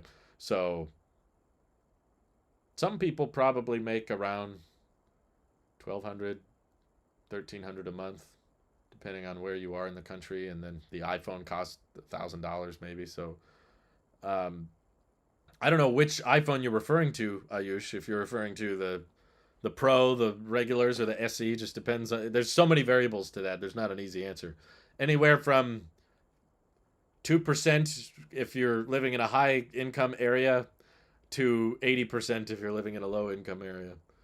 People sideload app updates early, discontinued apps, entire app stores, and pirated apps. You can distribute anything in an APK, so why not have the option to install it manually without the app store? Because that's how malware can get on the device. If you can forward APKs on website ads, then, I mean, why should Apple allow it if it means they'll make less money off the app store? That's who you got to convince, not me. But I'm just saying I wouldn't sideload anything. But the likelihood of more apps pulling their games and services off of the iOS App Store so they can make more money, thereby forcing us to sideload apps and use less reliable stores, or them integrate more data tracking features that we can't see, or behaves in ways that Apple doesn't know about. I think there's negative side effects to it for sure. What pirated apps? What apps are you so your argument is Apple should let us steal software. Because it would be nice if I didn't have to pay for those apps. It would be so much nicer if everything was free. Why doesn't Apple just give me the iPhone for free? Come on, greedy Apple. They should they should just give everyone a 14 Pro, because it would be nice. The per capita income in the U.S. is around $55,000 a year, or $4,600 per month. A $1,000 14 Pro accounts for around 25% of an average American's monthly income. Yeah, it fluctuates a lot. And again, most people are probably trading in their iPhone. So I don't think most Americans are paying $1,000 for the 14 Pro. They're probably paying $600, $700, or maybe less, depending on which iPhone they're trading in. Bulbs Galore, thanks for the super chat. Would you buy the M2 iPad Pro when available if it ran macOS? Honestly, I probably wouldn't, just because I know it would still be slower than my MacBook Pro. So I think that would be a great direction for the iPad Pro to go in. I think way more people would buy the iPad Pro if it ran macOS and they knew that everything their Mac can do, the iPad can now do as well. And you have a full tablet with an Apple Pencil and Face ID and 120 hertz, and you can use it as a great drawing or note-taking app, and then convert it into laptop experience where boom, now it can do Final Cut, Xcode, Logic, OBS, all these great things that a Mac could run terminal commands, run Xcode. There's so many great things that device could do. I bet a ton of people would be willing to drop $2,000 or $3,000 on a 2-in-1 like that. I don't really need one, but I think it would be a great buy. But for me and my workflow, like I do live streaming like this and I do video editing, and the M1 Max is just going to be faster than the M2. So it would not enable me to do much more than what I already can do with my MacBook Pro. So they kind of missed that mark. If they would have dropped an iPad Pro with Mac OS before this MacBook Pro came out, I probably would have. I probably would have even lived with the M1 chip just so I could say I have a 2-in-1. I needed a laptop back before I got this MacBook Pro. I was just like, I need a laptop because we were taking more trips and traveling more. So I was like, I need something that I can work off of on the go.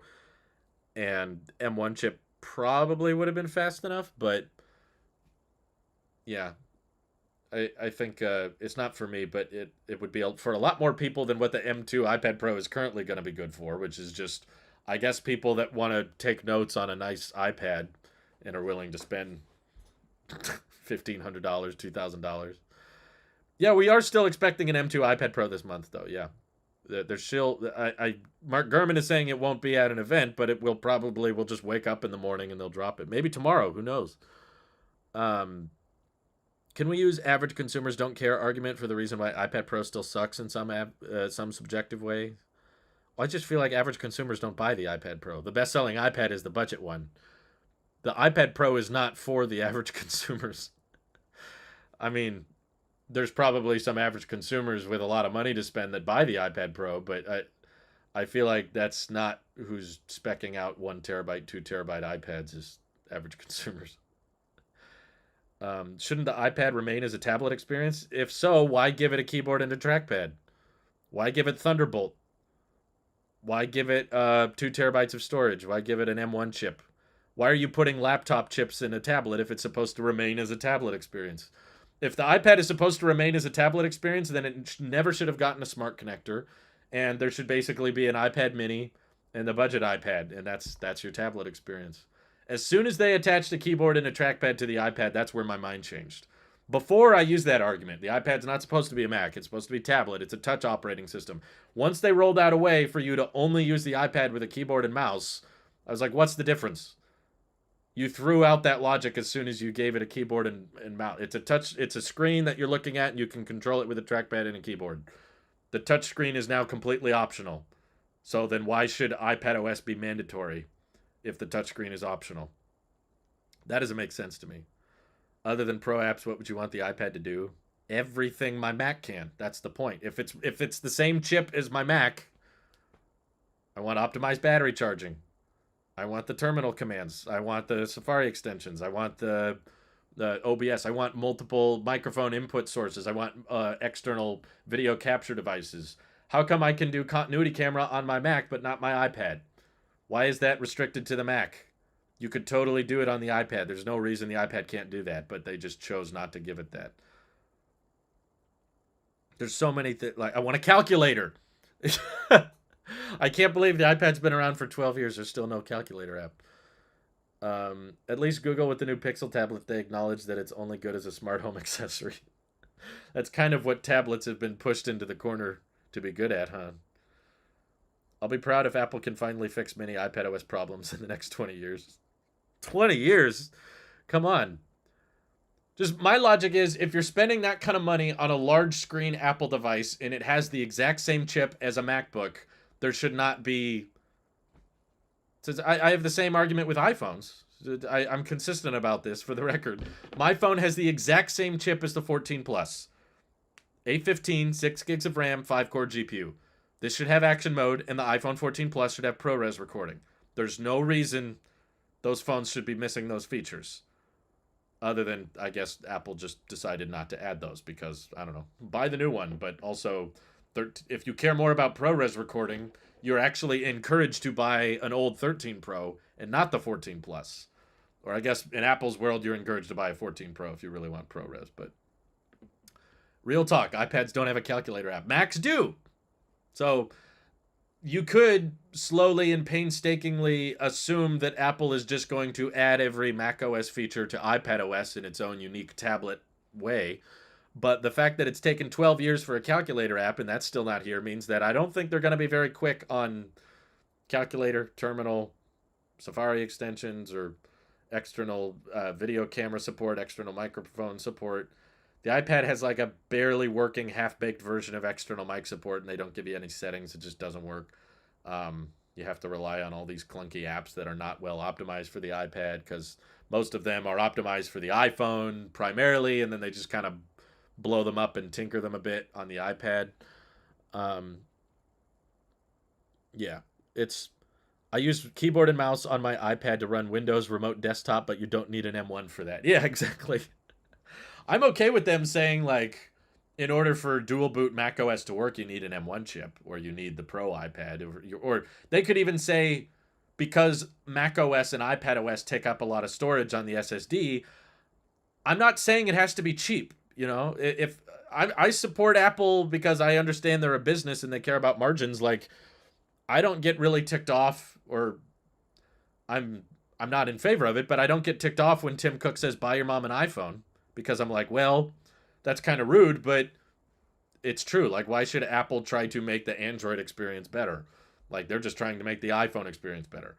All they care about is, you know, they're not going to improve Siri, because Siri getting better doesn't improve their services revenue. It doesn't necessarily make hardware sales improve that much, because I don't think people will switch to iOS just for a smarter Siri, even if she did get smarter, because usage rates of virtual assistants are fairly low. So it's like,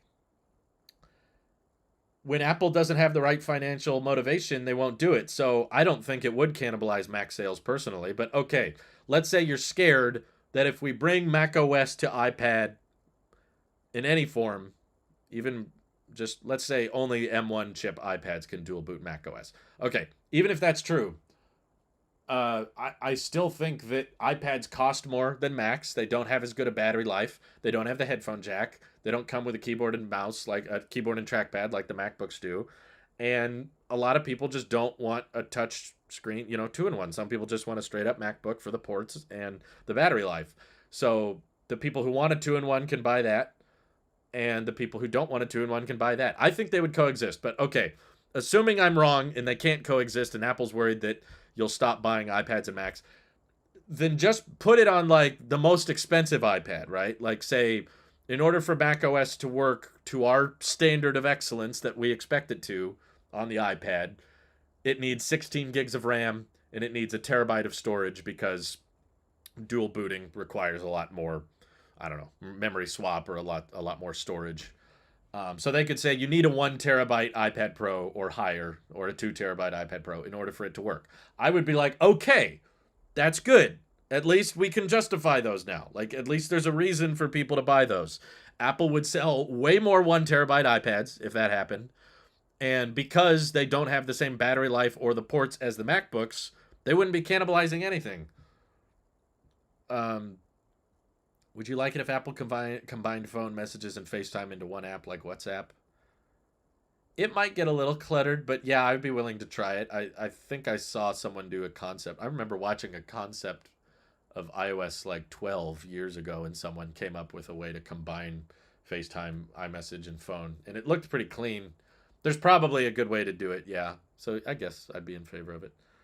Um, I'm starting to like Stage Manager, but with one app in full screen, I can easily grab an app to check something, then flick it away, but still have it loaded.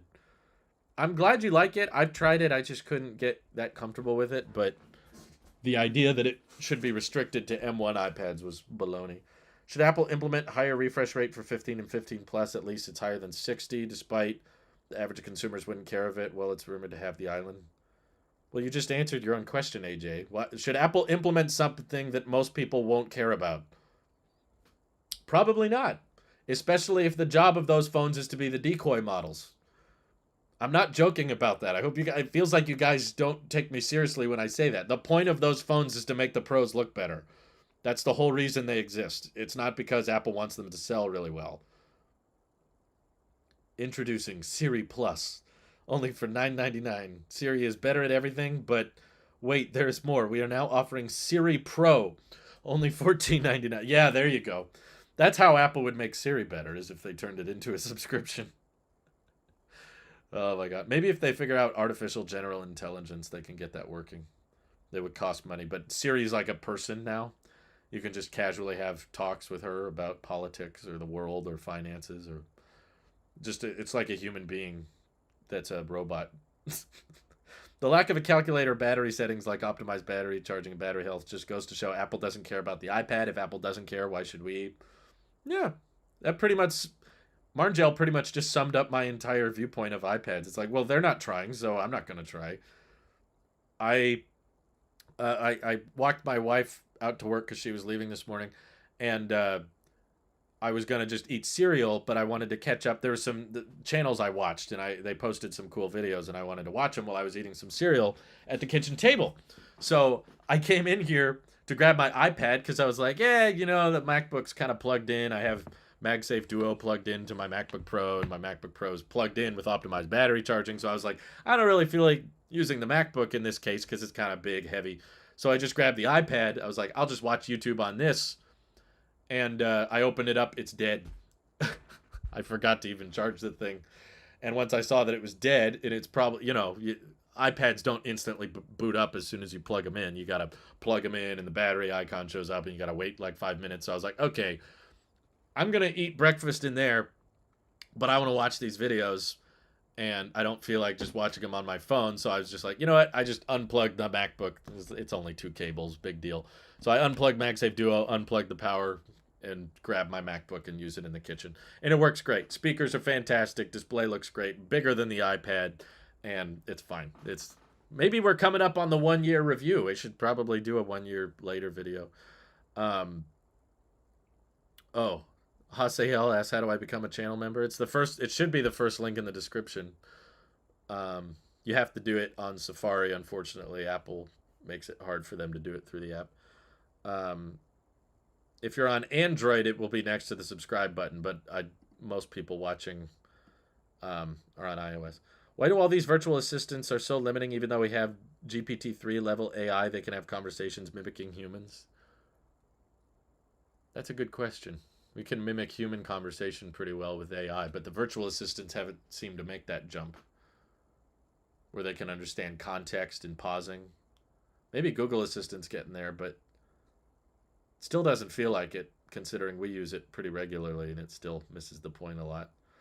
Siri Plus is just a decoy for the Siri Ultra, a live human assistant. What would be funny is if they had a live human assistant, but they told you it was a virtual assistant. Wouldn't that be kind of fishy? Honestly, with customer service people, I've had more robotic conversations with people on the phone. You know what I hate when you're on hold with a company? Is when you tell them what you want. In a few words, describe the issue you're having. And you say the few words, and then they play the typing sound. That is so, like, I hate that. Like, don't, you know you're a robot. Don't pretend that you're typing. Like, why are they trying to emulate that aspect of the human experience when they're so clearly automated? Makes no sense. Do you think the next SE will be based on the 12 mini design? No, I think OLED displays are too expensive for the SE to have OLED. Ross Young talked about the next SE a few months ago. Basically, I think it'll be very similar to the iPhone XR. It'll be a liquid retina LCD, but he talked about them potentially making like a 5.7-inch display, which is a bit weird because usually the SE is reusing an old design. But yeah, he was describing basically like an iPhone 10 if the iPhone 10 had LCD instead of OLED, and it was made of aluminum and it just had one camera. And I was like, huh, maybe if the SE sells at high enough volume, they would be willing to kind of come up with a new chassis design or a new form factor just for the small edition. But yeah, I would expect something that looks very close to the iPhone 11 or 10R. What do you use Apple Watch most for apart from looking at the time? Definitely notification management. I usually love just, instead of just checking my phone all the time. I love just getting a text and seeing it right here. Is the text important? No, I can go back to doing what I was doing. If it is important, I can reply straight off the phone. Straight off the watch. I ping my iPhone a lot because oftentimes if I'm moving stuff around the house, I forget where my phone is. I'll ping it. Usually at night, I end up using the Apple Watch flashlight pretty regularly. I track my workouts with the Apple Watch.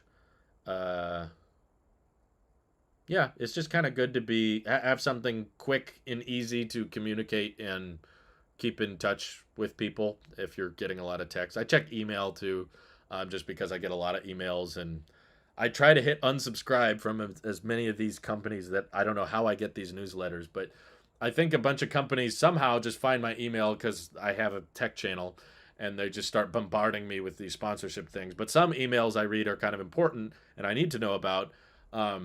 So having a quick and easy way to read emails and filter out, no, that's junk, or no, save that for later. I use the watch for that quite a bit. I guess we will need to redesign with USB-C, whatever they do. What? What are you talking about that? Why do we need to redesign USB-C? The overhead of USB-C is so insanely high. Like, I don't think people realize, like, it kind of offends me when people treat USB-C like just another Lightning. People were like, well, first it was 30 pin and then Lightning came along and now it's Type-C, but something else is around the corner. It's like, no, shut up. Just for a second there. You don't just bunch USB-C, which is replacing Thunderbolt, HDMI, high bandwidth, that high power. It's a port in a shape design that's being used on MacBook Pros. It can handle over 100 watts of power. With certain devices, it charges. I think someone rated it. Some Chinese phone got a USB-C port to go over 200 watts. It can transfer tens of gigabits per second. An insane amount of data throughput. We are not talking like just another, oh, this is micro USB, oh, this is 30 pin, this is like no, those are all super low speed, super basic level, just ports that were not made for desktops, ports that were not made for high wattage, high data transfer speed. USB-C was intentionally from the ground up designed to be this port that could replace everything. It had the throughput, it had the power, and it could fit on a phone. That was the greatest perk of USB-C. It was a very capable port that was also very small and reversible and bilateral, which Lightning is not, mind you. Lightning is always one way. So USB-C takes that to the next level where no matter which end of the cable you plug into the device, it doesn't matter. Yeah, like Jacob said, Type-C is the snake oil of ports. Like, don't bunch in USB-C with like, oh, we might come up with another one later that's way better. It's like, for phones though? Okay, maybe you have an argument if we're talking about like the Mac Pro, or we're talking about the Mac Studio, or displays that are doing, I don't know, 8K at 120 FPS. Maybe we're like, okay, we might need a DisplayPort 2.1 or HDMI 2.3. We might need some kind of beefier port to handle higher workflows for desktops and stuff. But on phones? No. Like, no phone today is currently anywhere near the overhead that USB-C has built into it. Like, and I'm not convinced it ever will be, to be honest. I know that some people have this view of technology of like, it's constantly linear, it's always improving. Well, you know, people used to say 8 kilobytes was a lot, and it's not a lot anymore. Yeah, but when it comes to power and like battery energy density, you can only fit such a big battery in a phone. It's not, I don't think we're just going to suddenly have this miraculous lithium pouch cell breakthrough where suddenly we can fit 200 watt hour battery packs into our smartphone. I don't think that's going to happen. Maybe I'm wrong, but I just don't think that's how energy density is going to work in the long run. And it's probably just a bad idea to pack that much energy into such a small space on something this small that people drop and break and whatever. That much energy packed into, yeah, I just don't think that's going to happen. So the concept that USB-C is going to limit our charge speed in the future. Meanwhile, people are saying, no, we should just go portless. Magsafe is fast enough, right? Yeah, but like, for one, Apple isn't even trying with speed on ports. They've had the same USB 2.0 speed on Lightning since day one. They came up with a faster version of Lightning. That's what always makes me laugh. I had to do a whole video on that because people were like, but what if something better comes along and Apple can't switch to it? Something better did come along and Apple didn't switch to it. They made Lightning 3.0 and they chose to not put it on the iPhone. So I don't know what you're talking about. Like, what if they find something better? They did find something better and they still didn't do it. So, like, I'm not convinced Apple's going to just actively choose to go with a better port or go with a better design. I think that USB-C could easily be like a port design with enough overhead for smartphones to last decades. Because we're not at the point where we need phones to do 80 gigabits a second. That's ridiculous and unnecessary, but USB-C can handle that. What I mean is there could be iPhone 25, the iPhones that are coming out or the Galaxy phones that are coming out 10, 15, 20 years from now could handle 80 gigabits per second or more and have the exact same shape of port as today's USB-C. They don't have to redesign. They don't have to go USB-D. They could have the same port shape and handle 10 times, 20 times faster speeds than what we're currently putting in phones. So that's why I have a very difficult time with people saying like, well, what if something better than USB-C comes along? And I'm like, for a phone, there won't be. No, sorry. Not for many, many decades. In which case, if something comes along that's better, I don't know. Even if something came along that's better, I feel like there's an easy way to make it backwards compatible with Type-C. 100 watt hours is the maximum you can legally carry on a plane, like in the 16-inch MacBook Pro that charges on USB-C. Right, exactly. We're obviously going to get 1 kilowatt hour batteries in our phones by the iPhone 18. Yeah, it's like we've already seen as years have gone by that there's kind of a limit we all hit. We kind of all run into this 4,000, 5,000, 6,000 milliamp hours for phones. And at that point, we're like, okay, that's about as big as you can get. So charging a 5,000 milliamp hour battery at 100 watts is plenty, probably dangerous and won't be done for the sake of the battery health anyway. And the fact that Type-C can handle way more than that should say that, yeah, we're not going to run out of overhead with Type-C. I know, USB-D sounds funny, but that's literally where the term Type-C came from. There was USB-A and then there was USB-B. This is Type-C. It was like the third iteration where they finally got it right.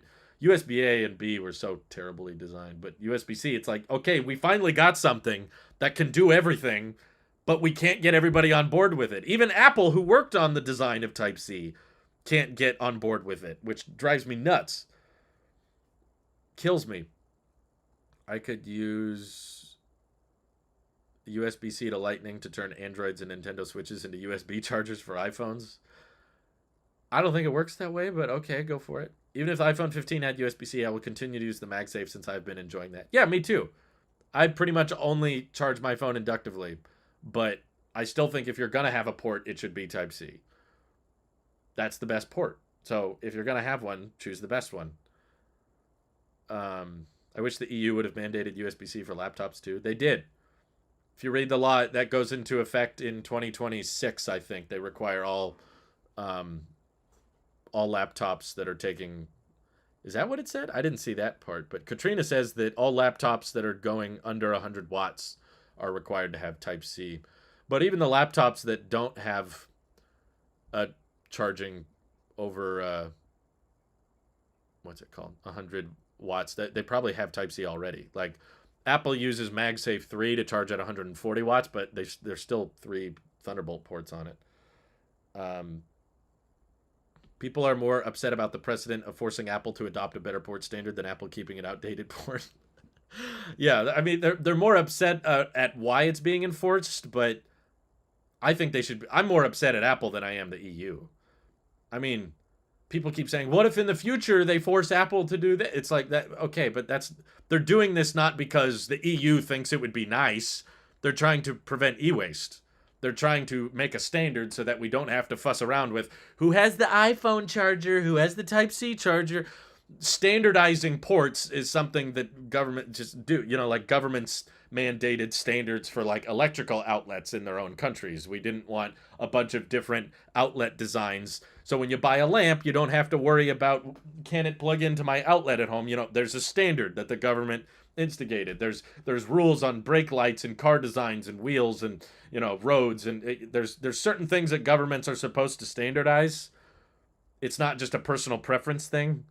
And this is one thing that I'm like, yeah, I'm kind of okay if the government wants to standardize that. It'd be one thing if the government was like, we want all iPhones to be 5.8 inches. It's like, why? It's like, because we think that would be nice. It's like, what? That's like a design choice. Type C is more of like a streamlining the public on getting on board with one thing. Like in the EU, they were smart enough to standardize the charge port for electric vehicles. So all EVs in Europe have the same port. You can go to a supercharger, you can go to a non-supercharger and have one plug everywhere you go, and you're good. And all the EVs agreed, okay, CCS2, that's the design they chose. I don't think it's the best connector, but hey, at least they chose one and they stuck with it. We didn't do that because the U.S. government was stupid and didn't think to standardize electric vehicle charging ports. So now we have this big problem with CHAdeMO, J1772, and CCS1, and the Tesla connector. And it's this big mess because the government didn't step in of connectors. So now there's certain chargers that you can charge at, other chargers that you can't charge at. It creates a lot of annoyances that sometimes you need a bigger entity to kind of step in and say, no, here's how it's going to be, because the companies can't come to an agreement. Apple will always want to have some sort of proprietary connector. I think that's fair. Why they got rid of it? They got rid of it on the iPads. They ditched Lightning across the iPads. They could have come up with their own proprietary port for the MacBooks, but they chose Type-C. They pushed a lot of people to Type-C. USB-C port doesn't have to be data, though. A lot of laptops have non-data USB-C, and I hate it. It's true, but at least it's there. Your laptop's not going to be dying because you don't have the right port for it. You can use whatever USB-C cables around. Complaint of Type-C: when you pick one up that's unlabeled, you have no clue if it's power level. I love my Pixel, but apps are better on iOS. Accessories are better, no bloatware, better retail support.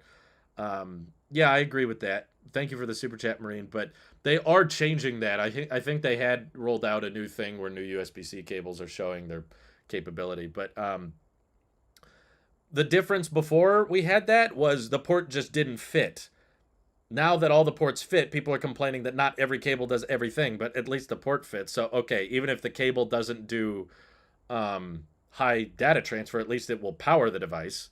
So, yeah, it doesn't fix everything at the same time. It doesn't unify all cables, but it's the closest way we can get to that point. You can't get all cables on the same page at the same time, but we're starting with the port. And getting all the shapes on the same page means that you can at least do some minor data transfer, some power transfer, instead of nothing, which is what we have now. If you have a USB-C cable in an iPhone, nothing you can do. It's not going to plug in. If you have a USB-C cable in an iPhone, okay, it's not going to transfer files, but at least it charges the phone. At least it did something. I would prefer something opposed to nothing, which is what we had previously. Amber blinkers and some of the rest of the world has standardized, but North America still allows red. Yeah, there's a lot of standardizations we don't have. When do you think, when and if an iPhone subscription service will launch? I'm kind of surprised it hasn't launched already, to be honest, but Gurman still thinks they'll launch it before the end of the year, I believe. So hopefully, hopefully never. I don't really want an iPhone subscription to exist, to be honest with you. We've been live streaming for so long, by the way. This is fun. I just had some spare time today, and I felt like I hadn't streamed for a while. But I wanted to really dive into the Siri thing, and that was fun. I know I can't talk about Siri for what, 2.5 hours. We can't talk about Siri for that long, but the times we got to spend on Siri were fun for me. But now we're just kind of chilling, and I could eat lunch, but you know what? I don't mind. I'm having fun. I vote Apple should do an 18 and include 2 USB-C ports and an SD card to read it on the phone. Oh my god. I hate when there are Type-C to A cables, like it kind of defeats the bilateral aspect. I know, that kills me too. I tried to get rid of all those. I don't think I have any left, but yeah. Like, it would be so great if everybody got on board, but not everybody's getting on board. But Apple is part of the problem with that, unfortunately. And I wish, especially since they pushed for Type-C so hard, that they would push harder. It just feels like there's conflicting opinions. Apple's like, this port's the future, this port's going to do everything. And then they switch to Magsafe 3, and the iPhone still uses Lightning all these years later. Ugh. Streamlining it to be more common. Yeah. That's why I'm kind of okay with the government stepping in, is it kind of skips the process of trying to convince all these companies to get on board with it. I wish you could remove certain apps off of the Mac, like Fontbook, Chess, and Stickies. They've been a lot more lenient about iPhone apps, so hopefully Mac is next. Can you not delete Chess? I'm going to find it right now. 7.3 megabytes. Nothing happens. Quick actions. I never thought about that. I never tried. Yeah, that's 7.3 megabytes. It's taken up so much space on my computer. No, I get it. It's not about the space. It's just about the mental capacity that every time you open applications, Chess is just sitting there waiting. You can't delete podcasts. That is weird. I didn't think about that. It's just so easy to hide them, in my view. Like, I'm not constantly checking the applications tab in Finder. To me, like, the most common applications I use are going to all be in my dock. So I don't try to delete applications from there, but yeah, I didn't think about that. Let's see. I charge my iPad from an AC cable that plugs into my wall socket. Oh, that's cool. I'm so excited for USB-C on iPhone. Finally, one charger for everything. Hopefully. We'll see if Apple actually follows through. But yeah, me too. I don't plan on upgrading for that feature alone, but I do still think it would be a big deal. Excuse me. 256 gig Pro or 128 Pro Max, which isn't better in general or same? Well, it's all... There's no better. There's just what fits your lifestyle better. Do you take a lot of ProRes videos? If you do, probably take the bigger storage. Do you not take a lot of videos, but you want a better battery life? Then get the Pro Max. Do you like big phones? Do you like small phones? It's all personal preference. There's no right or wrong. How likely do you think the next iPhone will have USB-C? I feel like now with the law in place, the likelihood is increased, but I wouldn't say guarantee. I want to say like 60%. Maybe that's generous. There's still I mean, for one, the law does not go into effect until the end of 2024. So if Apple wanted to push it off till the iPhone 16, they technically could, and they would not be banned. And even with that, there's still, I don't think this would happen because I think it would be too different and too bizarre, but they technically could launch a USB-C iPhone in the European Union and then keep a Lightning iPhone in the US, or do a portless iPhone in the US. They could do that. I don't think it would make a lot of sense because it would just be complicated during the announcement, and it would make them seem like they don't want the iPhone to have USB-C if they said that we're only doing it in countries that mandate it. And I think that would make them come across as like they lost. Whereas I feel like switching to Type-C across everything, it will make it feel like they weren't forced to, they just chose to. And I think Apple would rather say, we chose to switch to Type-C because we figured out a way to make it do all these better things. You know, Lightning was so slow and we used it for 10 years, but now Type-C lets us have faster charging, faster data transfer speeds, and it can enable all these great things that portless couldn't do.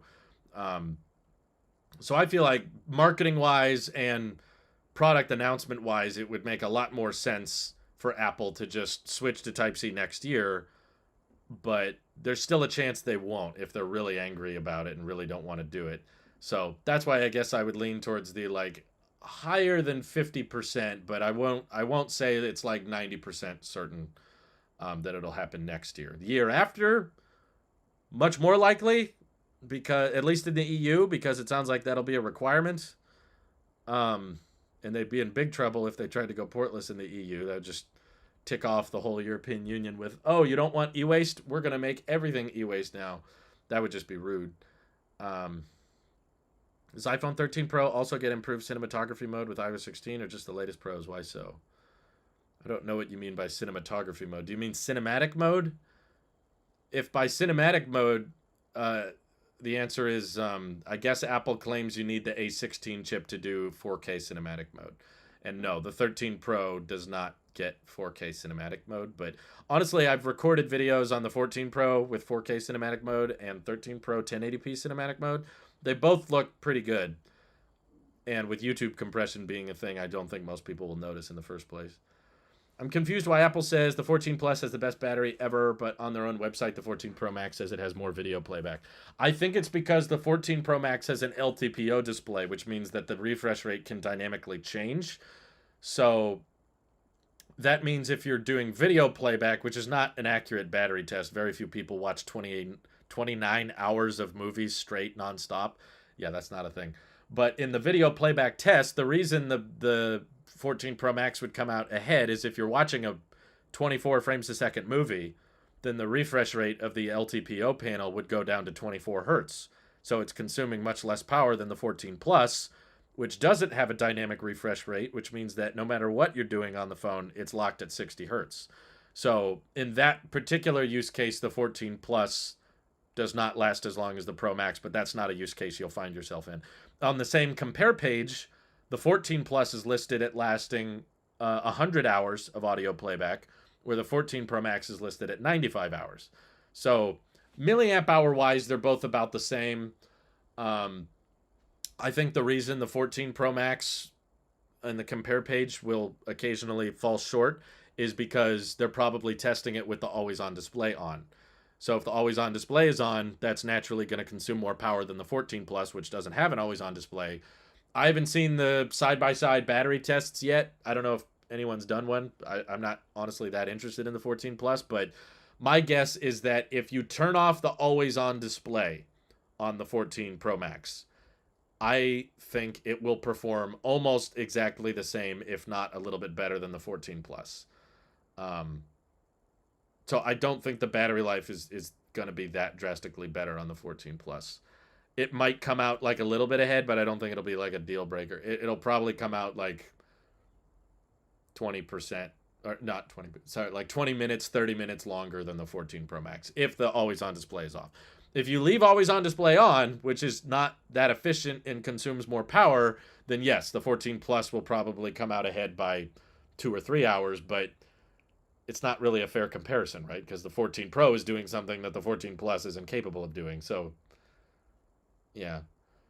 I went on a trip to Utah for a week and did the portless challenge on my 11 Pro Max, and now back in Ohio, I'm confidently saying I'm done with Lightning. Well, good for you. Ask your doctor if USB-C is right for you. I think Apple just wanted to make sure Lightning did last 10 years. That was a perfect point in your video. I hope that was their logic. It's stupid, it's dumb, but if that was their answer, and the whole time they were thinking, yeah, we're going to go to Type-C, but we said we would use Lightning for a decade, so let's use it for a decade and then switch. If that's their logic, it's dumb, but I'm happy with it because it means that USB-C is here to stay and it's coming. But if their logic is, no, made for iPhone program, and no, USB-C isn't durable enough when Lightning has all these issues, no. I'm like, you can make a water-resistant USB-C phone. Don't act like the iPhone is super water-resistant just because of Lightning, and that's the only reason. I hope that's it. 10th year anniversary of Lightning was this year. Would have been perfect with the 14 Pro. Well, they said when they introduced it on the iPhone 5 that this would be the connector for the next 10 years. So if they switched to USB-C this year, it would have been 9. So the fact that we still have Lightning on the 14s means that was 10 years of Lightning. In my view, that means, okay, Lightning served its purpose. Let's go to Type-C now. I contemplated getting an iPhone from a different country for SIM, but decided against it. But for USB-C, I would seriously consider it. I bet a lot of people would, to be honest. Be kind of cool. It'd be like, I bought an iPhone out of the country. Would it work? Can you do that? Will the eSIM stuff still work, or do they design it fundamentally differently? Any idea what Apple gets out of this other than publicity and curiosity out of people who would lead to show views? Yeah, I don't know why they did that. I think if FIFA 23 just thought Ted Lasso was popular, and they were right. They would get a lot of attention. Here you are talking about it. If we put Ted Lasso in our video game, it would probably show up in the news. And it did. They called it. They got it right. They get some extra. We're talking about FIFA 23. If they wouldn't have put Ted Lasso in it, we probably wouldn't have been talking about it. Do you think iPhones will be around for the next 15, 20 years? More so. I think smartphones are that rare of a thing. Like that kind of innovation that just changes the world, that kind of new product category. I don't think anything will replace the smartphone for like maybe 50, 60 years. I don't think glasses can replace what phones do. Even the best augmented reality glasses in the world wouldn't replace the smartphone. And I don't think like Neuralink computer chip implants would be as accessible or as marketable or as useful as a smartphone is. There's just so much a smartphone is so easy to market itself as. I do think maybe in the long run, the closest thing to a smartphone replacement would probably be a Neuralink implant, but for the next 20, 30 years, Neuralink implants are just going to be for solving brain diseases. It's not going to be for consumer usage. And it's always just going to be way harder to convince people to get surgery than it will be to buy a phone that you just take out of a box and start using. That's far more digestible. That's far easier to mass produce, widespread, make affordable than a chip that goes into your brain. That's always going to be far more complicated. Do you think Dynamic Island is coming to iPad Pro? No, I don't think it would make sense on a device that you use in multiple orientations like that. iPhones are almost always used in the same orientation. iPad, it would look so weird if you were in portrait or landscape, depending on where they put the island. It might make sense on a Mac, because a Mac is always used in the same orientation, but nah, probably not. The iPhone out of another country wouldn't have as good as band selection because it is optimized for different carriers. But would it work at all is the question. With the incremental upgrades, it would be odd to not have USB-C. It's become a selling feature now. I feel like it's what everyone's talking about. I feel like this is what is like the big headlining feature. Every time we talk about iPhone 15, we talk about USB-C. So if they don't do Type-C, yeah, it definitely... I don't know. Maybe they have some other cool feature up their sleeve. Dynamic Island was a surprise to me, but I don't know how they can top that in terms of surprises. The display is brighter. Camera better this year again. I don't know.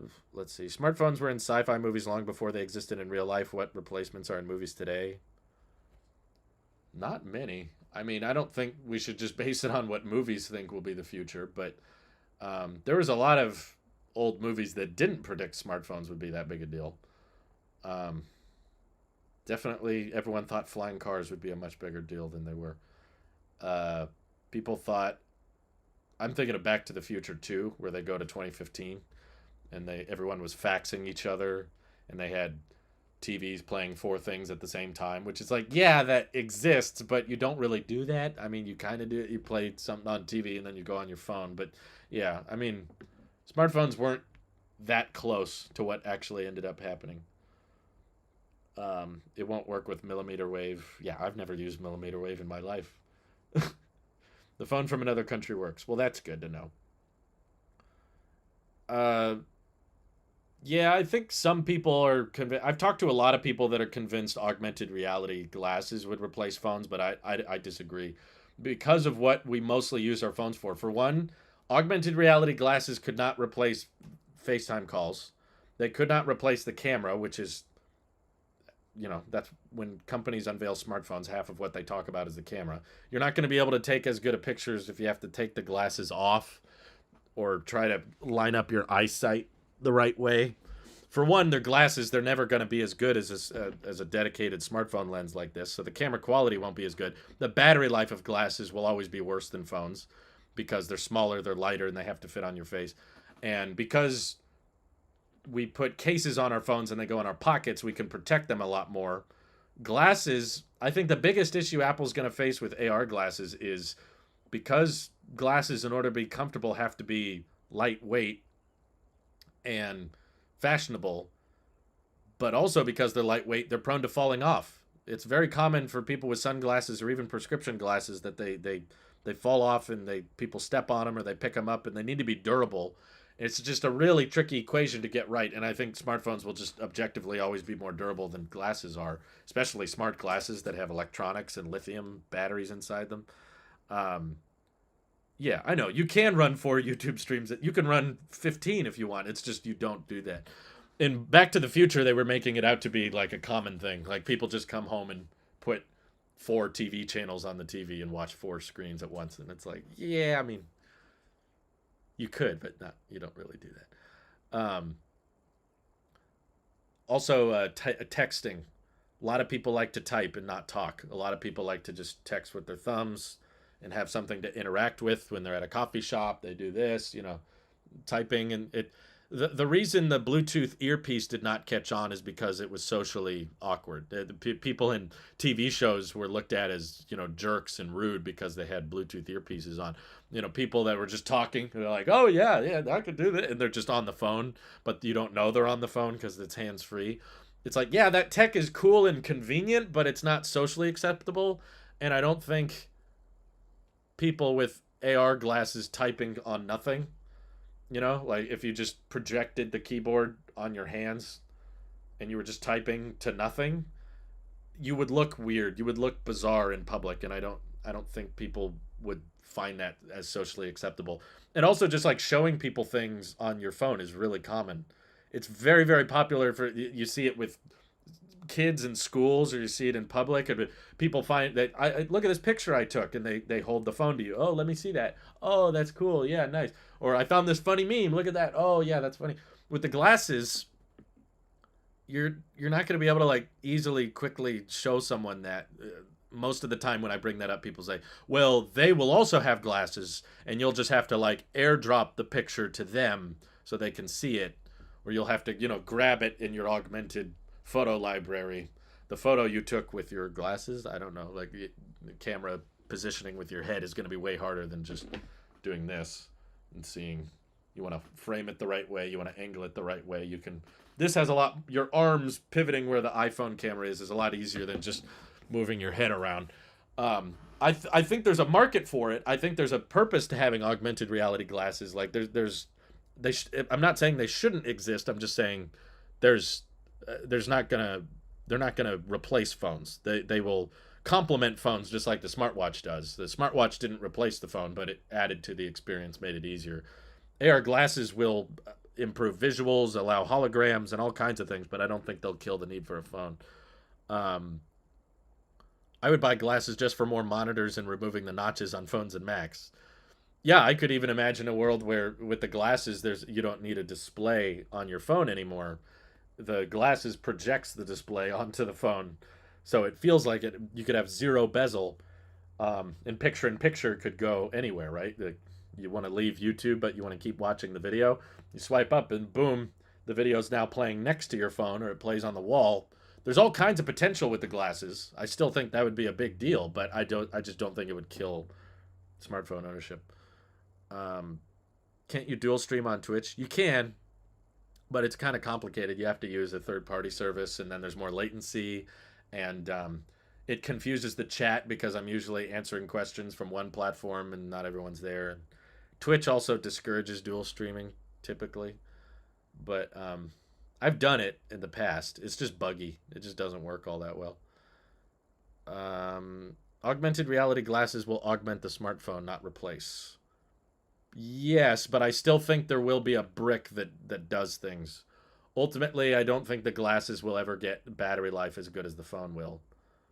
Um, they wouldn't last as long, and they wouldn't be as durable, and they would cost more for the record. I think it will always be cheaper to build a brick style computer than to build a lightweight, small, compact, like transparent lenses that you wear. That's always going to be more expensive technology, even with volume economies of scale and ramping up production. As you ramp up production of the glasses, production of these things are going to get even cheaper. You'll be able to buy a decent smartphone like you can today for like 300, $400. You can get a really capable phone. Glasses, I still think are going to be like $1,000 plus. I thought Twitch unpartners anyone who streamed anywhere else. Did they just not catch on to you? I think I did it before I was partnered.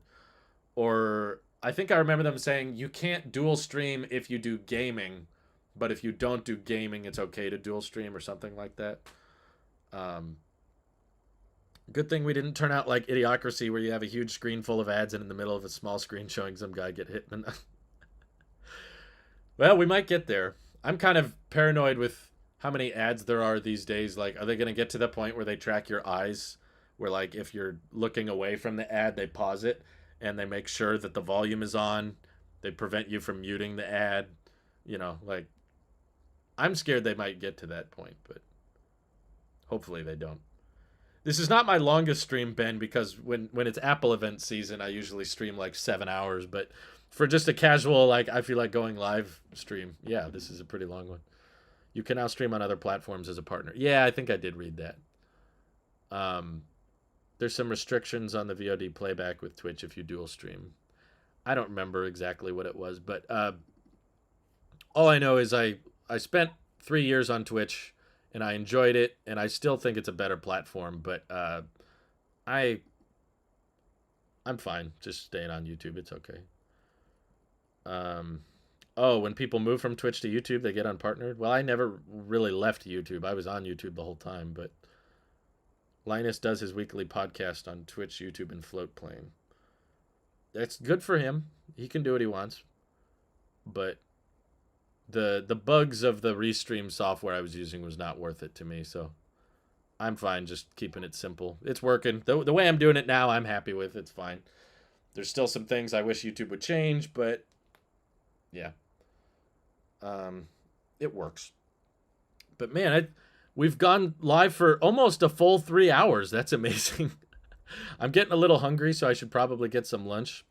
Yeah, that's true. Linus doesn't read the chat anyway. But I appreciate you guys for staying with me this whole time. It was fun to talk about Siri, talk about Type-C, talk about all these stuff, all the pixels and everything. I always enjoy these, but I probably should get something to eat. And we got some more videos to work on as well, so stay tuned for those. Podcasts coming in the next couple days. So I appreciate all of your guys' support and tuning in today. And I hope you all have an excellent rest of your Thursday or Friday, where you are. Take care, all. Bye-bye.